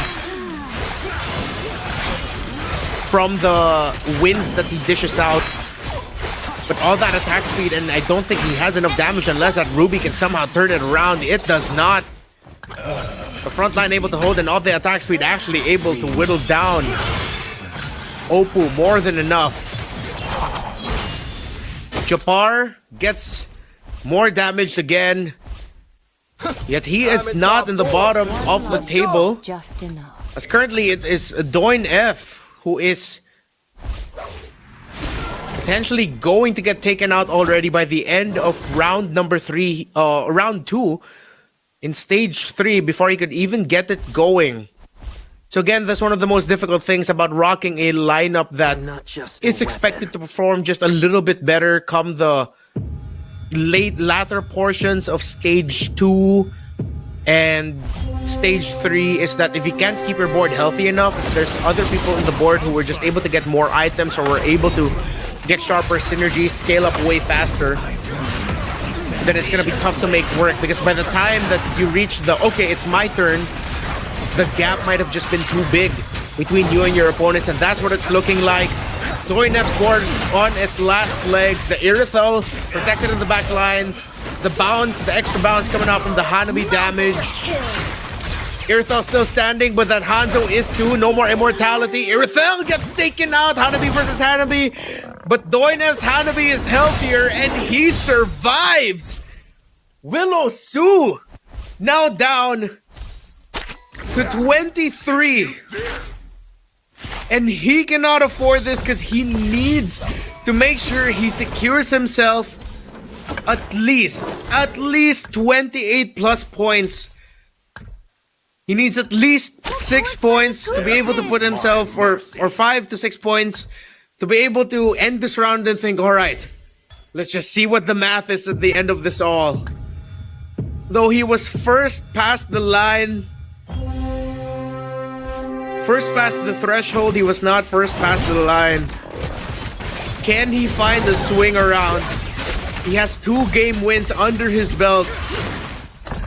How unfortunate would it be if by the end of it, he would not end up becoming the champion, because everyone else in the top 8 of MCGG Rising Star Season 3 were just that good and consistent to keep the points close enough that what could have been a crowning moment for him was actually just another moment of wait. No, it's not. The rest of us are still here. Scan Dominic gets the win in round 4. Oppo with the win all the way back in round 1. And now Oppo and Fan Lee are the healthiest in this lobby. We look at Wisnu now. He got his 2-star Angela very quick, but was not able to build a good enough board to really let it shine. And it's showing. Even if this hard guard goes up, there's just way too many bodies from Doin F, who is still holding on, and it's now Wisnu, who is down to just 1.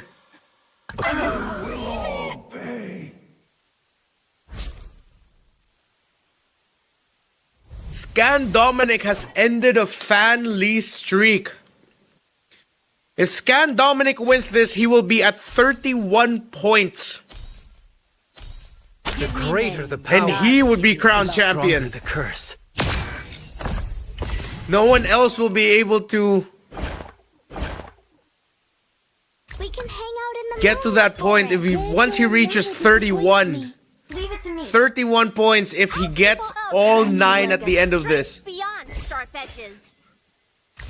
And similar to the last one, this was his strength. Playing from behind, late game turnarounds, great economy manipulation.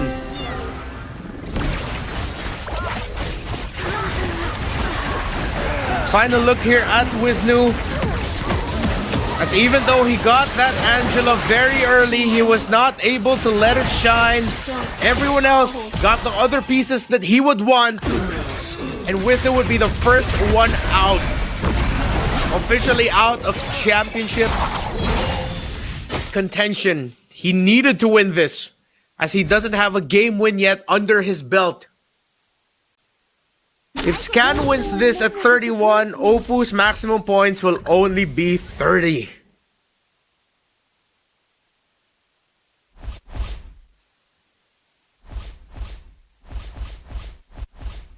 Willow is out as well. Scan Dominic's maximum points at this point will exceed his. Unfortunate for Willow Sue.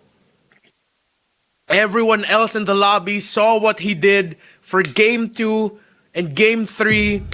But a lot of other people in the lobby as well had a very good placement that we couldn't crown Willow Sue just yet.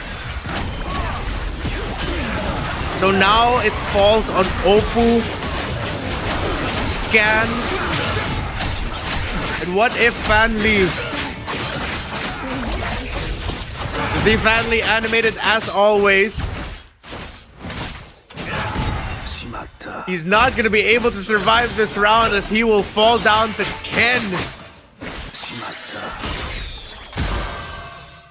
Ooh. Time to fight. But this is still a very healthy group.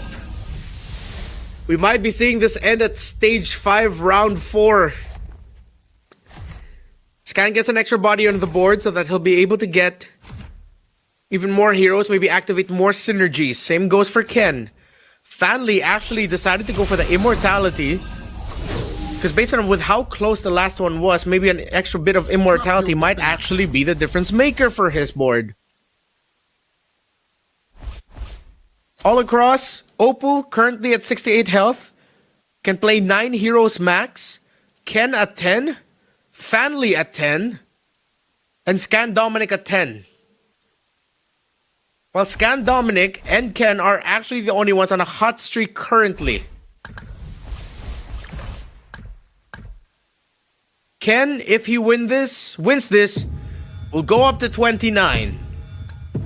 Scan Dominic, if he ends up becoming second place, will be at 29. We're gonna have to see what happens there.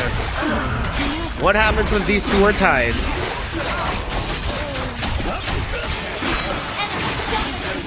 Fan Li. The economy manipulation, the immortality, was it enough?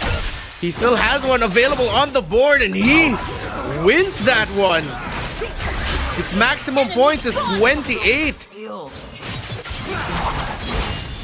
But he has yet to win this. If he wins this, he'll max at 28. Distracted now. Oppo, Fan Li, Ken, and Scan. Very tight game yet again. We have had 5 straight games. Only the strongest shall survive. Of high quality MCGG. Will someone be able to pull out the rug from under their opponent's feet yet again?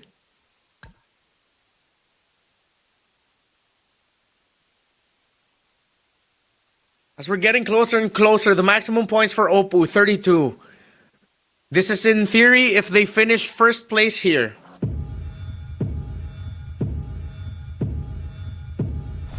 Oppo at 32, Scan Dominic at 31, Ken at 31, 29, excuse me.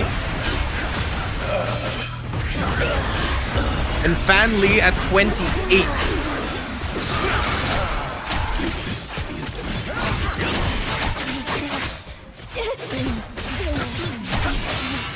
Fan Li against Scan Dominic. And he's going to be able to win this one. All the shadow kills not enough. 7 win streak now for Scan. With invincibility comes solitude. And he is contesting. If this boils down to Scan Dominic versus Oppo, whoever wins that is going to be the champion. If it gets to them. Ken is still definitely in the running still, but his max point is at 29. Game 5 Grand Finals. The final creep round. And let's go through again one last time with the final go-go cards that they decided to go for. Ken actually went for Steel Front. There are at least 3 allied heroes in the same row. You get the hybrid defense. For Scan Dominic, for every 1 activated synergy, allies gain 4% hybrid attack. And at this point, at commander level 9, he is getting 4 cost heroes each round. He also has Metro Zero activated as well. My skills just otherworldly. Customized recruitment for Fan Li. For an increased chance to get 4 gold heroes in shop refreshes. Meanwhile, for Oppo, it's Trust Fund. At level 10, if he gets to level 10, he'll be able to get 25 gold. Going to the next one as we focus on Scan Dominic's Yu Zong, currently in the running. And what's looking like to be the favorite to become the champion here decided to go for a full carry Argus with that Dragon Spear. His Dragon Spear has Gold Bandit, low HP shield, and hybrid defense. Remember, in the previous one, there was late game drama as well. When we thought Scan Dominic would continuously dominate, but then suddenly his opponent was able to find some turnaround pieces, make it look like they'd be able to take the win under Scan Dominic's rug, under Scan Dominic's feet, but then he was able to still secure it. We have to revisit again what Zilong does. Each basic attack has a 24% chance of being followed by 2 extra attacks. Each basic attack now has a 5% chance to gain 1 gold through Gold Bandit. He also gets a shield that can absorb 50% damage when HP drops below 30% or when taking lethal damage. An extra hybrid defense. Casting a skill grants 70 hybrid defense for 4 seconds. And with how fast Alpha gets his mana, no surprises there. We look at the board of Fan Li now, who's going up against Oppo. This is going to be an elimination round. Unless somehow, someway, they somehow survive with just 1 health. Shadow kill. The two swordsmen against the Angela, but the Angela takes the cake, but Fan Li's still alive. He takes only 16. He's only down to 2. He has another chance. to stay alive in this. But Scan Dominic is still on a streak. He is looking to 3-star that alpha, and when that happens, you could call it, or excuse me, 3-star he's looking to 3-star the alpha alongside the Argus. If that happens, you could call it GG, but we also have to look at the second closest player that could potentially challenge that is Ken. He has a 20 economy right now, and he's trying to buy and sell pieces so that he gets phased warpers leveled up, specifically his Harley and Valentina. We focus on Fanly now, as he is on the brink of elimination. But he is up against Scan Dominic, and unfortunate for him, too strong, too mighty, and potentially on the way to going to Go 1. Nothing can stop Scan Dominic right now. Near unstoppable. And it's now only gonna be down to Ken and Oppo to potentially stop Scan Dominic's run.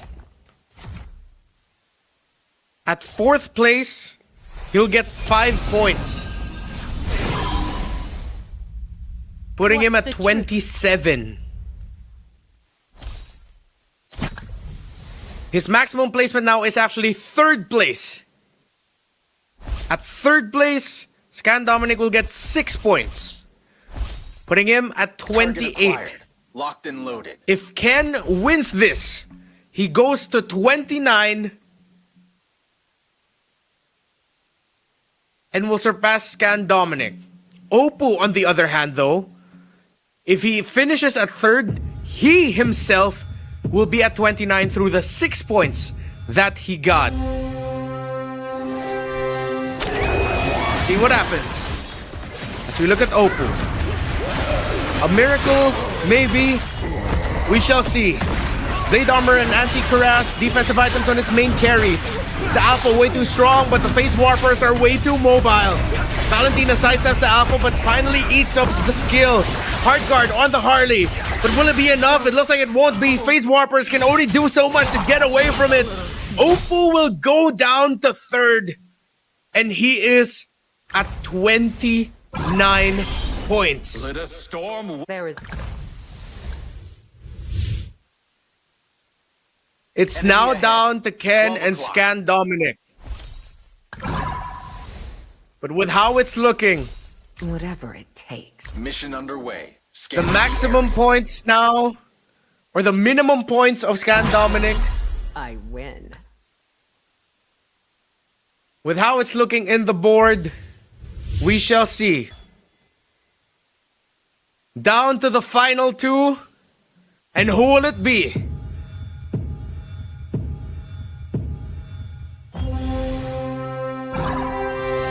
From Bolivia to Jakarta, or a world championship at home?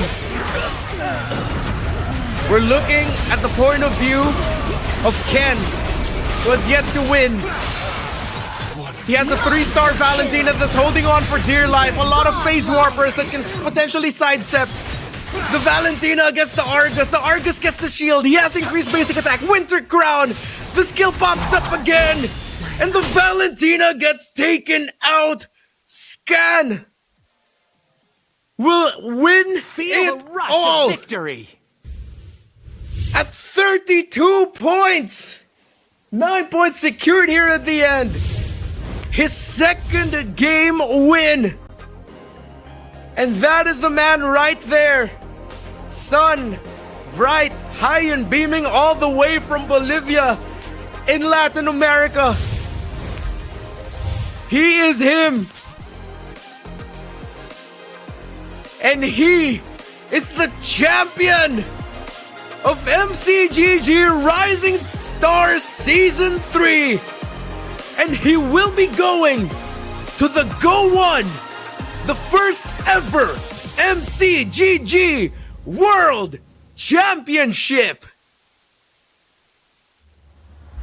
What a play! What a turn! And the storytelling of it, how insane it was that it was actually the piece that threatened his victory in the previous game was one of the key pieces for him to win it. The Alpha and the Argus together. He went 19-5 in that game. Ken went 17-7. A very valiant effort from everyone here today. But Scan Dominic goes to go 1. When we thought by the end of round number 3 that it was gonna be Willow, but because of how competitive it was in terms of the points, everything was just kept close. 31 points for Scan Dominic, 29 points for Opu, Kent FXL, 27 points, Willow Sugos, 26 points. And Scan Dominic will go to go 1. Congratulations, he ended it going back to back, and what a climb. He got 3 points, then 4 points, then 6 points, and then wrapped it up with a back-to-back first place finish with a hero that in MLBB MCGG lore is commonly known as the Dark System. There's no Dark Systems along in MCGG. That is champion worthy in MCGG. Playing the Great Dragon Spear again. When you play with Great Dragon Spear, when you play with Zilong, you have a main carry in mind. You're looking to find a 4-cost or maybe even 3-star 3-cost hero that could be the main carry of your lineup to give that Great Dragon Spear to and just be the main piece of your board that will deal majority of the damage, and for the case of frontliners holding the Great Dragon Spear, actually taking majority of the damage to put it on the Argus. And the fact that he actually decided to pick up Gale alongside his commander, we usually don't look at the little extra stat boosts that you pick up with your commander, but he knew he was just rocking and going for attack speed. He put the increase your hero's attack speed by 2% onto his commander. Once he saw that he had the room for the Argus to go in and that he could play through Weapons Master, he just decided to go for it. And then he was able to keep the board and his field interesting enough and not so laser focused into one synergy that he went out with Metro Zero with 8 on the synergy count, meaning that he gets 5% extra damage reduction. So he played that so incredibly well, and congratulations to him. He is going to go on. I cannot wait to meet him in person. And to whoever else the other representatives are going to be and the other players are going to be of the Go One World Championship. But yeah, he is him from Bolivia. Just goes to show the global nature of how MCGG is now, how fast it was able to climb as a global game, and we couldn't have done it without you and without these players who put in the effort. From MCGG Rising Open to the regional qualifiers to the group stages initial qualifiers to the semifinals group stages and now to this grand finals. It was a terrific day of MCGG, very competitive. And now we are going to be joining the Indonesian broadcast for an interview. Wah, itu dia. Hello, Scan Dominic. Hello, congratulations. Hello, Scan Dominic. Can you hear us? Hello, congratulations. First of all, you coming from Bolivia, you coming from South America, and you just win MCGG Rising Star, and also going to GO1 in Jakarta. How do you feel to be a champion? No,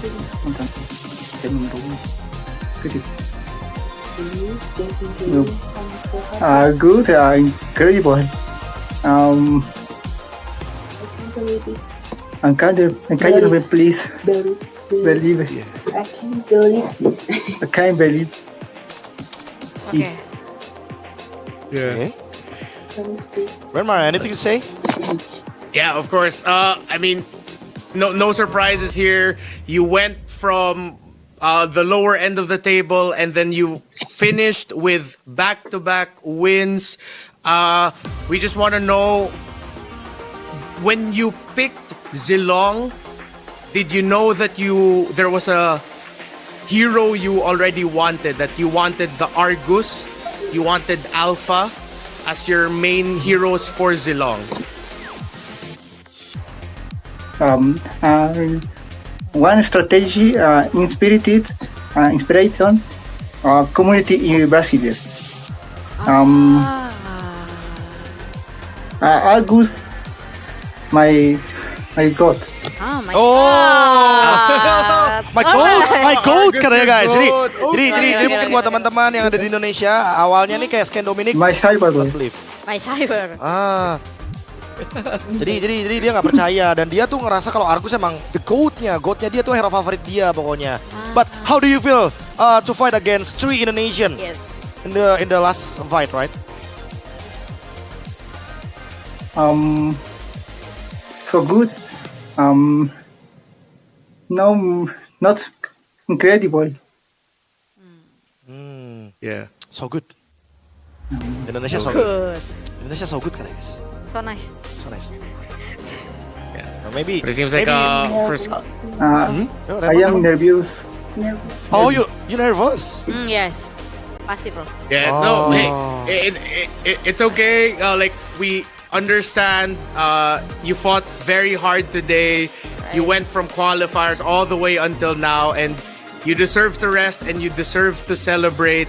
Actually, I want to be able to hear you say this in your own language. Even I know we're in English broadcast, I'm pretty sure there are people watching. So in your own language, you can say it. Why do you love this game? Or just make it simple. Just tell people, invite people to play MCGG in your language. Sí. Este juego me encanta porque la verdad, me desestresaba y siempre, cada vez era una salida al mundo. Este juego me ayudó mucho y conocí a muchas personas gracias a este juego, a maravillosas personas. Estoy agradecido gracias a todo mi equipo y todo mi apoyo, todo el apoyo de mi equipo. Okay. A toda la LATAM que me apoyaron todos los latinoamericanos, y soy por apoyarme como ser su único representante. Estoy muy agradecido. Sobre todo a DK y Shani. Oke, aku mau translate. Oh iya boleh. Let me translate in Indonesia, right? Ya, jadi terima kasih untuk MCGG, game baik katanya, game terbaik, dan untuk teman-teman yang di Latam, ini kan game yang lumayan mengandalkan personal. Jadi nggak perlu nyalain siapa-siapa karena yang main ke kita sendiri, ya kan? Dan untuk komunitas di Latam, atau bahkan tadi dia sempat mention di South America, semoga bisa berkembang lebih banyak lagi, dan semoga nanti bisa mewakilkan South America untuk turnamen selanjutnya. Dan maybe you can translate to English as well. Yes. I can do a little bit. I'm actually half Spanish, but sure. So the little bit I understood was, he said that there's a lot of actually strong MCGG players and personalities in Latin America, and it means a lot to him that he gets to represent the Latin American region, that he shows that they can go global, that they are world class, that they are deserving of a spot in the World Championship for MCGG, that anyone out there can pick up the game and become a World Championship representative for their country and for their region, and that's why that they should go ahead and play the game as well. Very last thing, your message to your fans and your supporters. If you want to say thank you to anyone else and to any other fan. Para tu equipo y para tu familia, para ti. Quisiera agradecerle por aceptarme en la comunidad, por siempre creer que yo que podría haber logrado completar este torneo cuando yo creía que podía completar. La verdad, hoy día me desanimé mucho con las primeras rondas, me estaba yendo mal y remonté.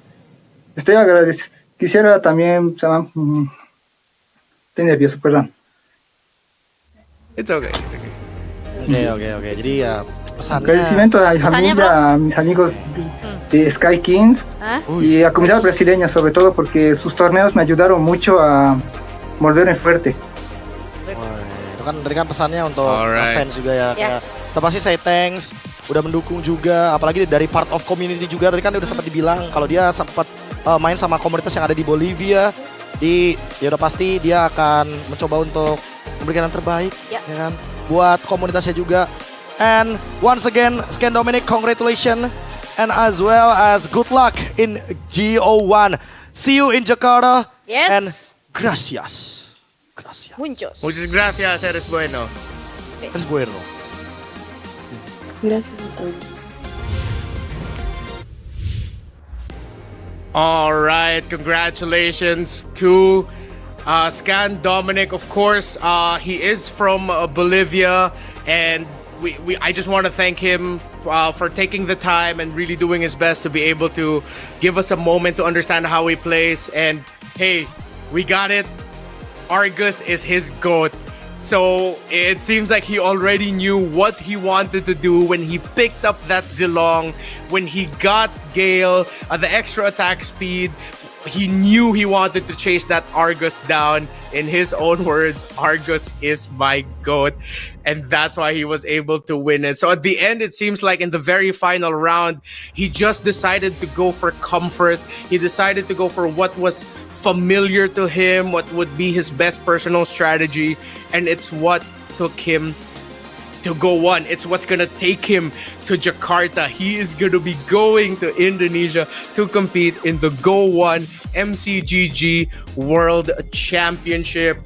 Muchas gracias to him, and of course to everyone in Latin America who was supporting him, and all of his friends and family. He said the same messages as well. So it has been an absolutely stellar journey for him. I cannot wait to see him on the world stage as he goes up against among the best of the best.